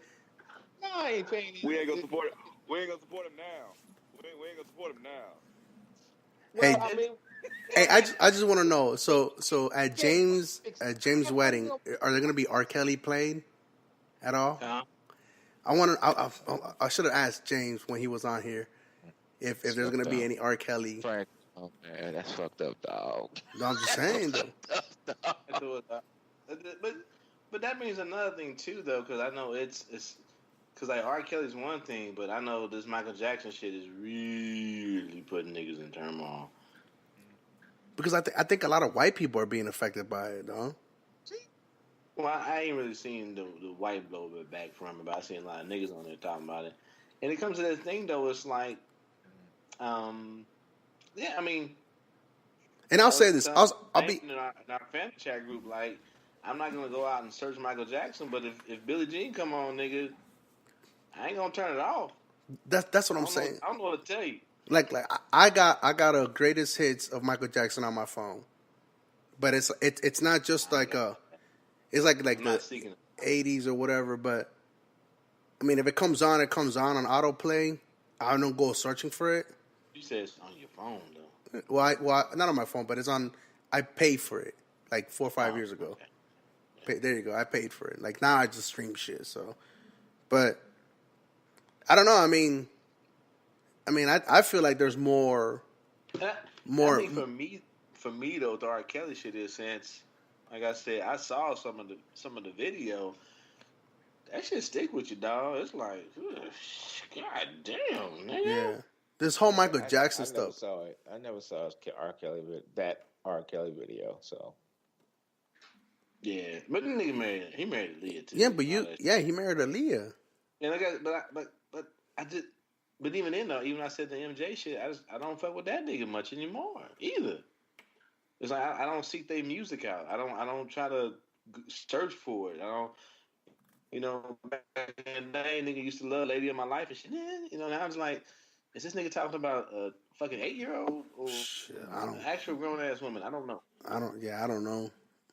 There's something with Billie Jean though. There's something with Billie Jean, and I tried to listen to it one time in the same kind of connotation. I was like, ooh, this is no good. But that's the thing though. I think a lot of people still want to fuck with the music, and the thing is they try to shame you into saying they try to shame people for saying these niggas should be thrown away by saying, well, what about this as a smokescreen? I mean, just say you're gonna keep listening to it, and that's and you. just let it go. That's you. Let it go, dog. That's I'm gonna listen to it, and I go, okay. So is that like okay? So are we? And I'll say this honestly. Like, I'll pose a question: can we separate the artist from the person, like the music from the person? Niggas do it every day. No, I'm saying and still be cool. In other words, like we could still bump that music or whatever. I mean, people do. I mean, we saw it. We saw Spotify. His Spotify plays fucking skyrocketed. They went up when the Surviving R. Kelly documentary. They were trying to decipher what they were saying on the fucking documentary as far as like songs having to deal with certain girls in certain situations and shit like that. However they want to justify it, that's fine. Niggas do it every day. I guess. It was a Liam Leeson, whatever the fuck. He walked around Ireland trying to find a nigga to fight and kill. Trying to find a black man. Any black man. Not the a nigga to fight and kill. Yeah. Nigga, I still gonna watch Taken if it comes on TBS, nigga. Even knowing what you know now about him? He had growth. True. I don't know. Maybe. I don't know. I'm assuming he did. I don't know. That's a weird thing. It's a very weird story. Just out of nowhere, I was gonna kill a nigga one day. Like, yeah, that came out of nowhere too, bro. You need to promote a movie, sir. Yeah. But I guess it's about a nigga taking revenge, though. So I guess it does tie in. But anyway, back to the original thing. Yeah, man. It's not. It's tricky. We do it every day. We do it every day with shit we buy, purchases we make. Niggas wearing Nikes, even though there's some Chinese kid making 2 cents an hour. I mean, we do it every day with things that we do in our society. Yeah, there's certain things that we've already, made a pact with. You know what I'm saying? As far as like not looking, but we've also individually, I feel too, is like I don't like to pursue or understand where things are coming from or the origins are from. Unless it's like prevalent, then I go look for it. Like for example, with R. Kelly or R. Kelly, like when the docuseries came out, yeah, then that prompted me to kind of like dig into a little bit more and shit. And obviously over the years, I'm like, yo, what the fuck? How could I miss this? How could I miss that? You know what I'm saying? After Aaliyah and shit, but. Like where my shirt's coming from, where my shoes are coming from. Yeah, that was a bad analogy on my part. Like the corporation that sells the shoes. I don't know what the fuck Academy Sports, what they're into. You know what I'm saying? The owners are. Right. That's it. That was a bad analogy. But specifically, I can choose not to play R. Kelly music. Mm. But you still support the platform that has R. Kelly music on it. I mean, I listen to FM radio. Yeah. I mean, what I'm gonna do, nigga? I don't know. I don't know the answer to that question. Stop using the internet. The internet plays R. Kelly music at some point in time. Internet has porn too, so. Connected. I don't think just not listening to R. Kelly music is it's gonna stop. People from. I mean, it's not going to stop his sales or anything like that because you could stream it, and so he still gets part of that money. When you're streaming his music, I'm not going to stream or when it. other people stream it. I'm not streaming his music. I choose not to play that nigga shit. Choosing, yeah. So choosing as individuals not listening to his music, then And then when niggas around me to play it, I just make sure to look at them, make them feel funny about playing it. But if they don't feel funny about playing it, that's just them, Oh, they gonna feel funny. I'm about, oh, you playing this rapist shit. Okay. Yeah. We just be looking at each other, nigga. Yep. Joe, you there? Yeah, I was just reading the story. Well. I don't know. I don't know. Corey Feldman, I know he had a counter in Hollywood a long time ago where he was molested. Yeah, he was trying to wake us up on that shit. Yeah, he was a big advocate for that. They told that nigga to shut up and go away. Yeah. And so with him having inside knowledge of, Neverland Ranch and all that type of stuff, and he said in the article that his experiences were similar up to the point where the sex happened. I don't know, man. I've heard a lot of, I heard Eddie Griffin speak about him on that topic and said, man, y'all don't know anything about it. And I don't know, man. I wasn't in that situation. It is amazing that people want to start bringing up stuff, obviously 10 years after the man died. I don't know, man. I don't know what to think about it. Everybody's voice deserves to be heard, but I don't know. We'll see if more and more people start to speak up. Otherwise, these might be two outliers seeking a book deal. I don't know. Yeah, and I guess you have to throw caution at the wind at that though too. You know what I mean? In the sense that you don't want these stories to be real, but you also don't want them to be fake, because if they are just trying to capitalize and just trying to monetize this, that's bullshit. You know what I mean? But at the same time, you want to be careful as how you take in these stories, because you don't want like a Jussie Smollett to happen. You know what I mean? And I know that's probably funny, but you don't want to, because you don't want to hurt the next person that comes after you. You know what I'm saying? Damn it. You know what I'm saying? You don't want to minimize the next person's encounter or the next person's story. You know what I mean? That comes behind you. And I think that's what happens is, you know, I like Michael Jackson. I grew up on his music. Do I know that there was controversy? Yes. Do I think that the marriage with the Presley kid, the daughter, was a stage? I think so. I mean, but so we're not gonna talk about Elvis Presley marrying the 14-year-old. We're not gonna talk about that. Yeah, I know nothing of that era. I know nothing of that man's music or nothing. So I really don't know. Well, she wasn't 14 when they got married. She was 14 when they started dating. I know when they started dating. Yeah. Hey, talking about 14-year-old marriage, you had a article on your Facebook timeline, but it was about two first cousins being married in Colorado. That's not. What does that do with 14? No, I'm just saying, like, they are two grown-ass adults who want to fuck each other and they cousins. And they first cousins. So apparently, like, we've all had it wrong. It wasn't Alabama. Apparently, you could do that in Colorado. But, that comedian Roy, I forget his name. Roy Wood said Alabama wants an apology. It was Colorado all along. That's pretty good though. Colorado's like the only state. Anyway, my bad for the sidetrack. They be getting that shit. Marrying your fucking cousin in Colorado. But the plot twist is they got married in Colorado, but they're trying to get it. They want to go back to Utah. So they're from Utah. They went to Colorado to be married because Utah won't allow it. Right. But anyhow, Utah won't allow it. Huh? Utah won't allow that shit. Utah, the Magic Underwear state, will not allow it.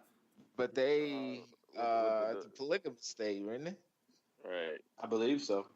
Most definitely, yeah. Most definitely.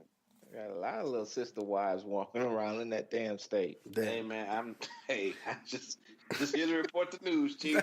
That's my bad.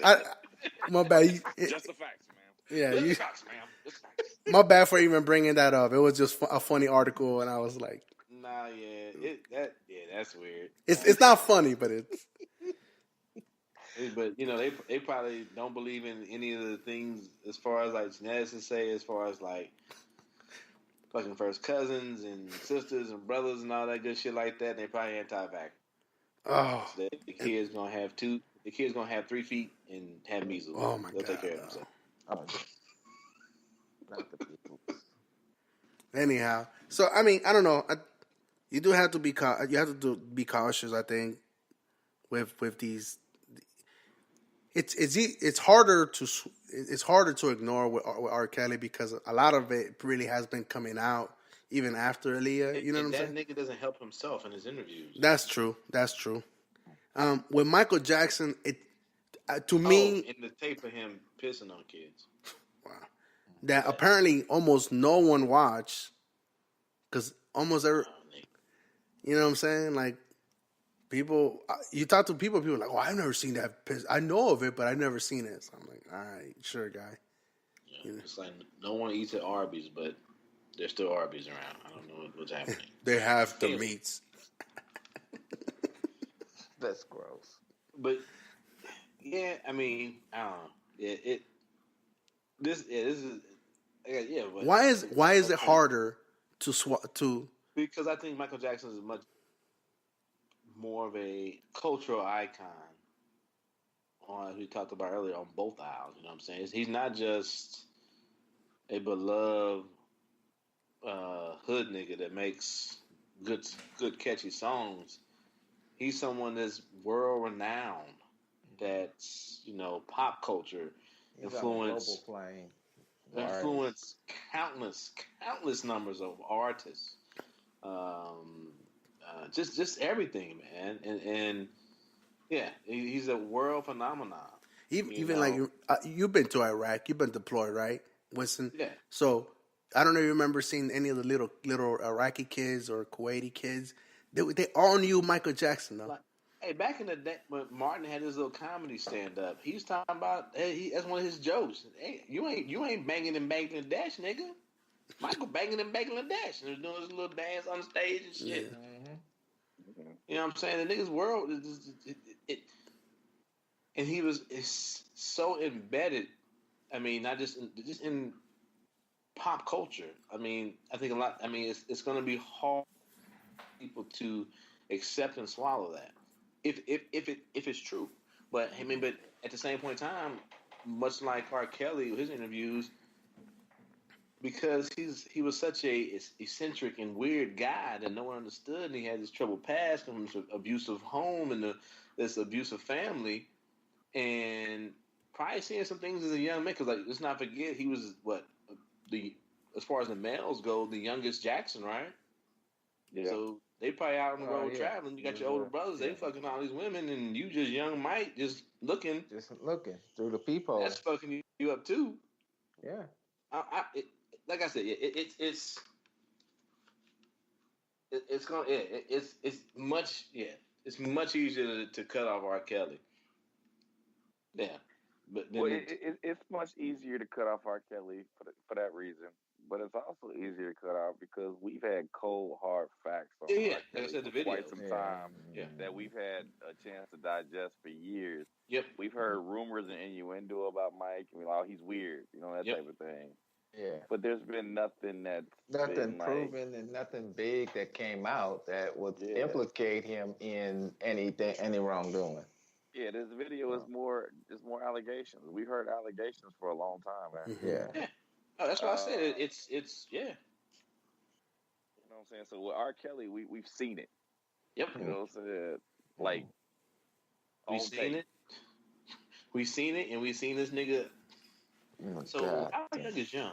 What do you mean by teenager? Yeah, that. How young is young? And then we've seen it corroborated. We've seen it corroborated by multiple witnesses. You know what I'm saying? Multiple victims. You know what I'm saying? That's saying the same shit. Yeah. I mean, it's like not a real deviation from the story, from the main story at all. With all these women coming out. Yeah. But that's why I said if Mike come on, hey nigga, I'm not turning Tidal or Spotify. I'm not turning that shit off. So Robert Kelly come on the fucking radio playlist. That shit getting fast forward. Oh, so you would fast forward R. Kelly? Yeah. Okay. No, that was just my question to you. Next time, but yeah, I can't. I just don't fuck with that nigga, dog. I'm sorry. I mean, I'm not sorry. Why should I apologize for not fucking with a nigga that fucks teenagers? Allegedly. Ain't no alleged hell. Shit. Wait, you still play? Hold on, Timmy. You play this music. Come on. Okay. At least we know he's a rich nigga that's a deadbeat dad. Can we say that much? Yep, he's a rich nigga that's a deadbeat dad. Well, isn't that why he's booked right now because he missed? That's why he's in jail now. He missed child support, right? He got child support. Yeah. Wow. Pay your taxes and pay your child support. Huh? Kids, you should at least pay them. You're killing me. Afford them. Joe over here with the ad libs. Yeah, but back to the Michael Jackson thing. It's gonna be it's gonna be much harder. You're gonna see a bigger division, especially amongst niggas. Yo, Roger, you're missing all the ad libs, dog. You're missing all the Joe ad libs. You're killing me, dog. Yeah, you were talking all over Joe ad libs. I couldn't hear him. My bad. My bad, Joe. I mean, step on the ad lib. You're killing me. It's all good. It's all good. You're just killing me out here, man. but yeah, dog. Y'all been killing me for 30 damn years. Killing me. I'm not even fighting for my life. For my life. Yeah, dog. I think it's gonna be a bigger. As this shit fleshes out or goes away, you gonna see a bigger division than even with Bill Cosby, nigga. Wait a minute. Isn't that nigga living in Trump Towers, though? Who? R. Kelly. Was. Living in Trump Towers, dog. I don't know where I know Trump has his name on a lot of buildings. I don't know where he's living. One of the Trump Towers in Chicago. That's where he was living, man. That nigga, he living in jail right now. Yeah, well, now he's in Cook County. But yeah, that nigga in Cook County right now. Fight for his life. He'll be killing that ass in a minute. Shit. Yeah. R. Kelly gonna be flying. I mean, I don't know. We'll just have to wait and see. Just like with the Jussie, whatever the fuck his name is. Jussie Smollett. Hope, we gotta have shit for that shout. But it's been, like Joe pointed out, and everyone else has said, it's been fleshing out over years and years. And the most we got is that the nigga's a little weird. Yeah, we'll see, man. I mean, there's some shit that points to the fact that it might be some shit that happened, and some shit that points to that it's just a weird nigga that like to hang around kids. Yeah. I mean, we'll see. I mean, I know one thing: niggas ain't gonna stop pop locking when Beatty come on. I do know that. Good luck.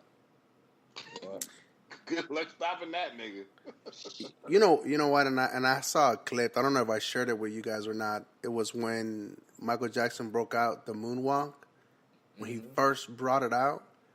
Yeah, I remember. That's Motown 25. Yeah, like no one knew that it was gonna happen. No one knew it, and he just did it, though. You know what I'm saying? And that shit was smooth, and I don't know, that moment right there. I wanna reach as like, yo, that was when you became an icon. You know what I'm saying? You've influenced so much, not only in music but in dance. Yeah. You know what I'm saying? Obviously, niggas had issues. I mean, you just look what he did to his outward appearance and all that shit like that, man. I mean, yeah. I mean, yeah. And you're right though, because like me being a Hispanic, like I mean, even in the Hispanic community, he's beloved. You know what I'm saying? All communities, nigga. There's all a of them. nigga somewhere fucking spinning around and fucking moonwalking over cow manure, nigga. Yeah. I don't know. We'll see, man. Like, I don't really have. I mean, if he did the things that he's allegedly to be done, I mean, fuck him. But, because I mean, anytime he diddle any little kids, dog, that's horrific to me. So, yeah. But yeah, with the Jussie Smollett, hopefully we could touch on it, like in the next couple of weeks. Now that we know a little more. You know what I'm saying? So we'll see how it develops with the counts. 16 counts. But I don't know. We'll see. Damn. Let's end it on a high note. Is it a high note? No, let's end it on a high note. No, I'm saying this next story. We about to talk about these nerds being mad, nigga. I mean, is it really a high note though? Hey, look, it's a high note because, at least for me, I'll tell you why it's a high note for me. Is because I know that after this, the next release in April is going to be the second Infinity Wars or whatever. Dude, that niggas mad talking about it's over 3 hours, nigga. That shit can be some old school Laurence of Olivier type shit, nigga, where they have an intermission and I come back, nigga. We still come. We still gonna go. Like, I mean, I'm still gonna go watch it. I might watch it two more times. But I'll say this. I was guilty. I did not realize that Captain Marvel was opening this weekend up. So basically opened up last night. So yeah, that's because you fucking up. Yeah, I'm fucking up. So I'll probably try to make it tomorrow or Sunday. Try to catch a matinee. Stuffing your balls, cleaning the balls. Yeah, I did clean my bowling balls. We talked about this last week. Yeah. We kind of touched on this last week. But no, I mean, he did touch on the balls last week, didn't he? Did you touch on the balls last week? I touched my balls last week and today. So you was playing with your balls again? Yes, I was fondling my balls too, wiping them down every time I threw them. This might be an ongoing segment. Okay. What is Frank doing with his balls this week? The way he can't bring the guy. Well, I'll tell you what I'm doing next week. I won't be recording because I'll be at a mini tournament Friday night. So. Oh, playing with like a orgy of balls. Yeah, basically. Smorgasbord. It's gonna be a get together of balls. So. As El Guapo would say, Ball feeling. plethora. A plethora of ball feeling. That's what Wow, he's no. doing. Hey Frank. Does your ball ever touch anybody else's ball? Oh. Yes. They constantly hit other people's balls. All them other balls waiting. Do you sometimes know it's not your ball, but you kind of touch the other ball? Yeah. Just to see what it feel like. To see what it feel like. It's heavy. Be like, oh man, let me try to grab on that ball. Let me see how my grip feels on that. Yeah. Yeah. I see why you can't podcast after you've been both sometimes. You be tired, nigga. Wow. Ball gripping. All that ball grabbing y'all be doing. God damn. Captain Marvel. The thing, I stay quiet because it's funny to me. You know what I'm saying? It's really funny to me though. All the jokes you got. That, and I carry my balls all over the place, so. Does your wife watch? Yeah, sometimes she holds them for me. It's a cuckold type situation? No. No, not really. I mean, we have a diversity of balls. Y'all got a bowling bukkake league? Yeah, I mean, all right. If I can reach you, I'm just waiting for Joe to. I'm just waiting for Joe to hit you with the. Hey Frank. What? I'm waiting for Joe's "Hey Frank" moment. I gave it to you, man. Anyway, I hope Captain Marvel does numbers. Regardless, go see it. So, yeah.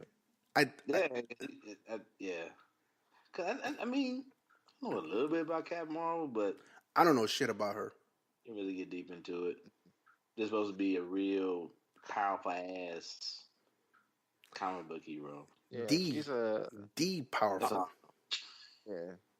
So harness the power of the sun or some shit like that. I don't know. Basically Marvel's answer to motherfucking Superman, nigga.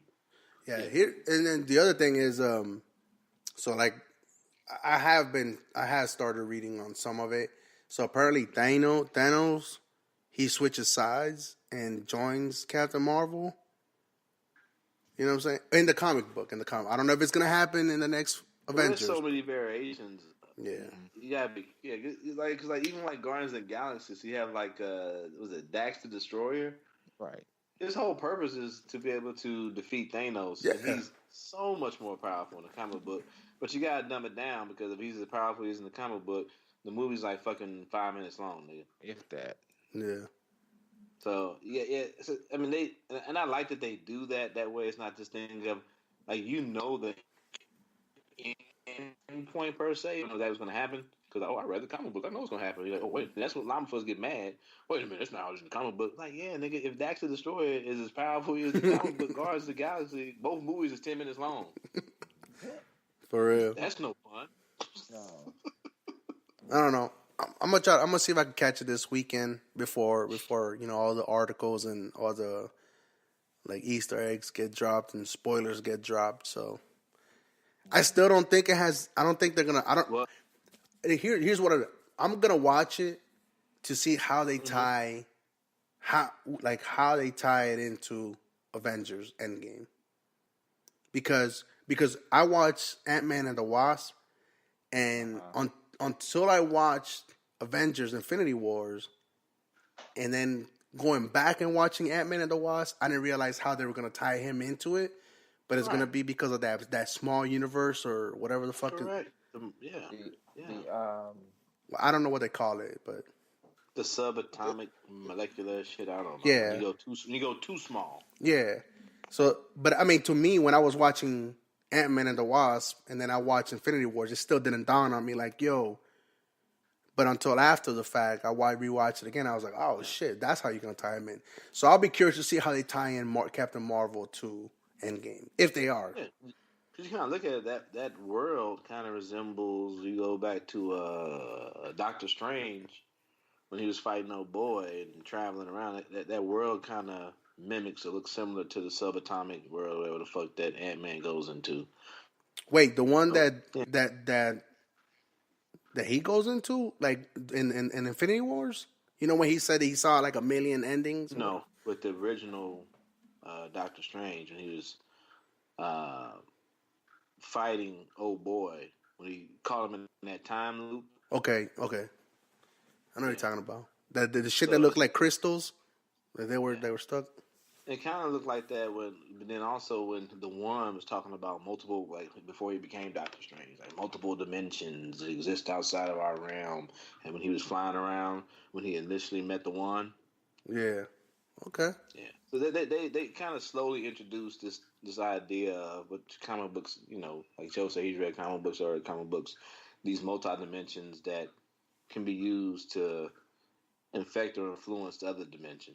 They kind of play on that. Well, watching Spider-Verse with, you could see how they could start tying him into, like, all these different, because you have, like, different Earth in, like, DCU. You had different Earth.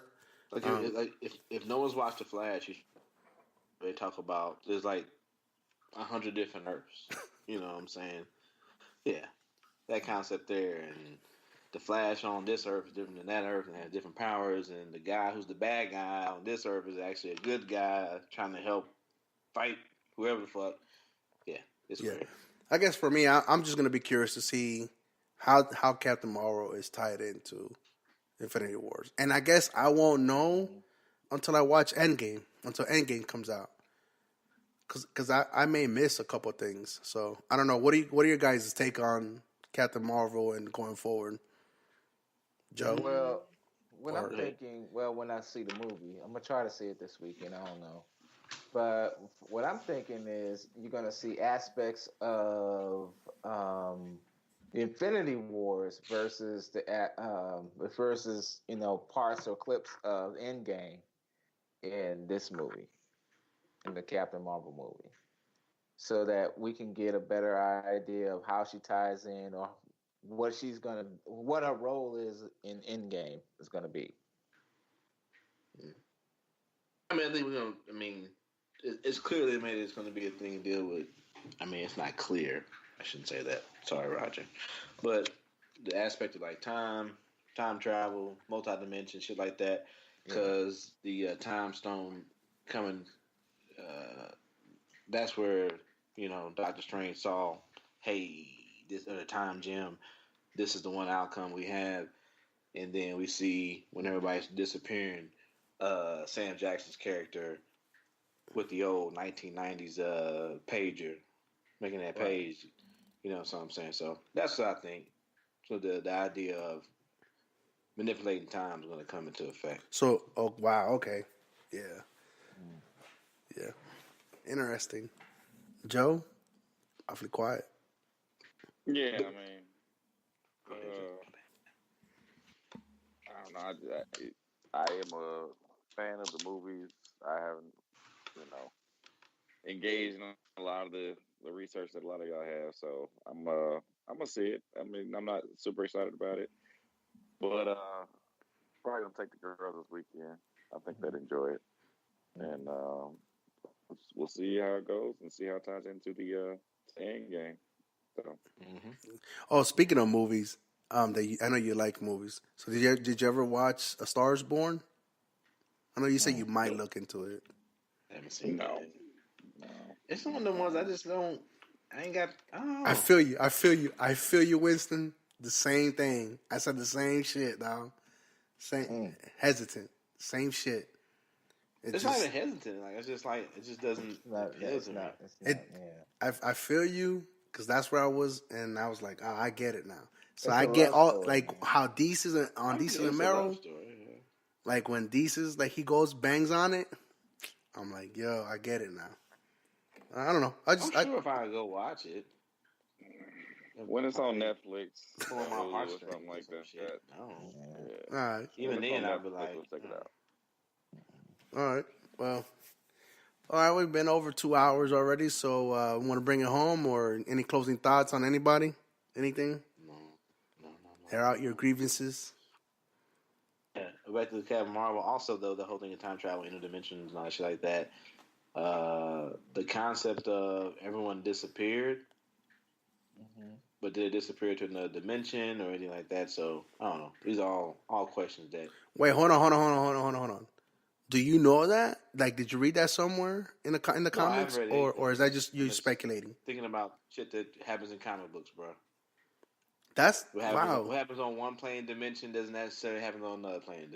Another plane. Wow. Well, I saw something today said that she's gonna have the Tesseract. Ooh. Oh, shoot. Okay. Yeah, so I don't know exactly why. Oh, okay. Never mind. My bad, Joe. Okay. So yes, I think it's gonna be. I'm geeking. I am with Joe. Like, I'm gonna go see it. Like, but I don't know that much about Captain Marvel, so it's like, eh. I'm open to everything.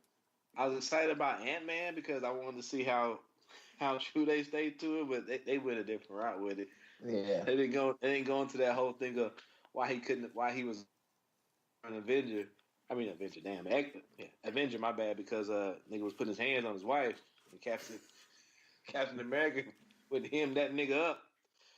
Which, by the way, that's how Ultron came to be because of the original Ant-Man and Tony Stark's pops helped build that AI, which brought forth the comic book brought forth Ultron. Yeah.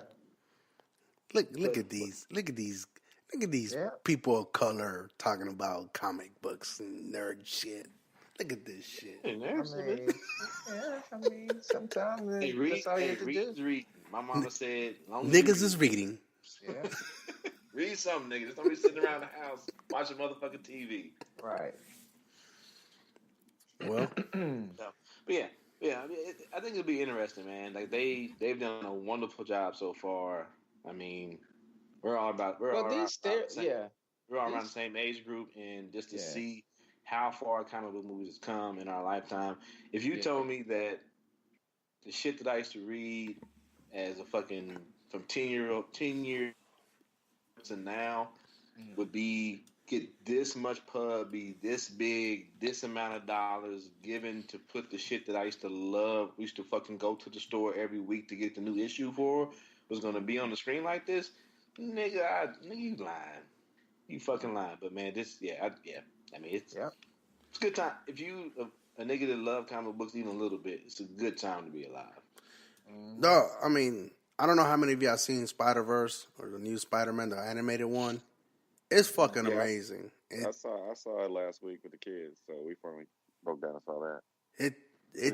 I mean, what did you think of it, Joe? Real quick, I guess. We enjoyed it, man. I thought it was interesting. It reminded me of what Roger was talking about with the Flash, these different worlds and different personalities. I mean, I think it was entertaining. The kids liked it. It won the Academy Award for Best Animated Feature. So I mean, I think it was solid. Yeah, I know some people were saying why not have a live action, but I think having it the way they did it, it just works. I think it would been better off if they would have done animated. It just worked, Same man. way DC need to stop making live action shit and just make cartoons, nigga. Just make it. Just make cartoons, bro. Like the whole message too about like anybody can wear the mask. You know what I'm saying? Like that shit. Like really, I've been watching the last four more times since they've been released on digital. And like me and my son, like my son knows, he knows Spider-Man, Peter Parker, but he also knows Miles Morales. That's Spider-Man. Right. You know what I'm saying? And that's just cool as fuck to me, because like I can talk to him about that shit. Like he knows the difference between both of them, and even Spider-Gwen. Put young Logan up on that Flash. Then he's ready. He's ready because he knows all the characters from Dead Seven Deadly Sins. My guy, my dude. The Flash though is the Flash. You talk about a live action version. I mean, it's not Spideyverse or whatever the fuck. It's not on that level yet, but it deals with a lot of like time travel, people being the Flash and all that good shit like that, man. And especially for a CW show, I mean, it started getting a little long in the tooth. I don't, but the first 4 or 5 seasons, dog, is pretty fucking entertaining. They do a great job of just like covering time travel, different dimensions, how different people have been different versions of the Flash and all these different Earths and shit like that. Man, it's pretty good, bro. Yeah. I mean, shit. Logan at 4 years old knows who Meliodas is, knows who Merlin is, knows who King Bond. If he knows that, he's ready for the Flash. Bro. 7 Deadly Sins, bro. I watched. This is the one anime. He knows all the character. He knows Gother. He knows the piggy, but he knows. I'm like, we've watched that fucking show, like on the regular every night. We watch 2 or 3 episodes, rewatch them. He knows these motherfuckers. So every anime that I watch, he's like, "Hey, is that Captain Meliodas' brother?" Because they all look alike almost. You know what I'm saying? So anyhow, hey, I'm glad you enjoyed that Spider-Man one. You know what I'm saying? Like, Joe, I don't know. There's just I think they did a good job. I think. Hey, very sad, but then put him on that Full Metal Alchemist too. Oh no, we have. Anyhow, Very but he's sad. only 4 years Very old, sad. so Let's wrap it up though. Let's Yeah. wrap it up. Let's wrap it up, B. All right, one more round around the horn. Anthony, any final thoughts? No, not really this time. I mean, I said everything during, the show about the whole R. Kelly situation, damn him, his music, whatever. The whole You still Michael playing Jackson situation, the jury is still out on that. And Van Jones, like I said, maybe not a hero, but he was brave for what he did. So that's my whole take on the whole show today. What about you, Brother Joe? Candace Owens is a fraud. What? That nigga with the Kanye West. Candace Owens don't care about black people. No. Yeah. Pretty much though. It's, she's a fraud, man. Yeah. What about you, Frank? We're never playing Candace Owens ever again on this podcast for sure. Not with Joe on it. Nah, she do some magnificent coonery or just No, let's not give her the time. Come on, that's it. It's over.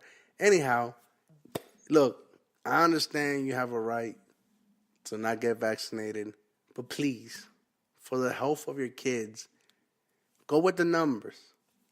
You know what I'm saying? Just get them vaccinated. It doesn't hurt them that much. Well, it probably does hurt them. I don't know. But anyhow. Depends on what report you follow. Yeah. I mean, I don't know. That's true. But at the same time, if you don't know, ask somebody who studied it. You know what I'm saying? Studied that profession. Just like I don't know shit about what Winston does, but I'm pretty sure that if we get in a conversation, Roger and Anthony will get me to understand electrophysiology. Probably not in the first sitting, but over time, they might make me understand that shit. It's very simple. Oh, to them it's simple. Like, yeah, motherfucker, like government contracting and the contracts that I draw up, I could reference all kinds of regulations. You're like, what? But I know that shit. And Joe is the double up can fucking teach us history and get niggas running for him straight. For real. There you go. There you go. Yeah. Each one teach one across the board. That's right. Mm-hmm. I ain't crossing the aisle. Fuck that shit. Okay. All right. We know. Back to your cubby hole, nigga. Nah. We know. Except for your one family member with a MAGA hat. Oh, man. Damn. Yeah, the one MAGA hat. Talk to. And you know what? Truth be told, the only reason. Yeah, the only reason why I took exception to that is because it's a family member. That's it. No shame in my game. So you cannot be a part of same energy. No, I am no longer part of hashtag same energy. Okay, we understand that. As of episode 82. Yeah, I said my piece. So there it is. You know how we feel about all this shit. We're closing out here, man. Hey, if you want to contact us, you want to give us feedback, reviews, always. Wait, Winston, did we get any feedback? Yeah, let's talk about that. Did we get any feedback, Winston? Did we get any feedback? Give a shout out. I mean, nobody. I mean, we got a few shout outs personal. But we talked about the last show. No, shout out to Dr. DeSilms. He learned something. He gave us. We got feedback, y'all. Twitter. Twitter. Yeah. I missed it. Of course he did. Well, explain it to me, my friend. Go ahead. So let's not take it out of context. Let's just go to Twitter. So basically, we officially got our first official social media feedback. Ooh. Oh. Yeah. Can't believe you guys even missed that. How do I go? You being the timekeeper and everything, I thought you would have it. What? Dude, I could have swore Roger said something about that. But Yeah, I thought you did too, but I guess not. How do I go? This is so fucking weird. You could just search Dr. DeSilms. But then that might bring up all his stuff too. So we're not ready? It says Dr. Was it DeSilms? Yeah. PhD? Okay. Yep. Just finished at Nicaraguan podcast, and this bomb was just dropped. Wakanda's not a real place. What? What? What? He did say that shit. Hashtag shook. Hashtag say it ain't so. Hashtag the more you know. Yeah, my bad. With the emoji rubbing his chin. Hey, Dr. DeSilms, you gotta step your emoji game up. I need you to rub the chin with the monocle. Much more classy. Much more judgmental. But anyway, I know we get feedback from all over, but this was the first time that we got feedback on social media platform that everybody got to see it. So it was just something small. Yeah. It was nothing big, extravagant. You know, everybody here at the Nicaraguan podcast got excited. You know what I mean? Yeah, and we appreciate that. Thank you, Dr. Summers, for that. Thanks you for listening. And also, if you want us to talk about your feedback, you can find us on Facebook, the Nicaraguan Podcast. If you begin to type THE Nicaraguan, it'll pop up there. We've done the research. Not a lot of Nicaraguan podcasts out there, and also the link will be in the show notes. Could you go, sir? You're doing a lot. On Twitter, Nicaraguan _pod. Instagram, Nicaraguan _podcast. Like I said, any feedback's appreciated. Let us know what we're doing right, what we can do better. iTunes, Google Play, any place you get your podcast from, reviews left there will be much appreciated. And lets us know that we're doing a good thing, and we can also continue to give you quality. So in closing, the Around Podcast, I-70 Connect. It's been another one. Thank you, fellas, for your time. Thank you, listeners, for listening.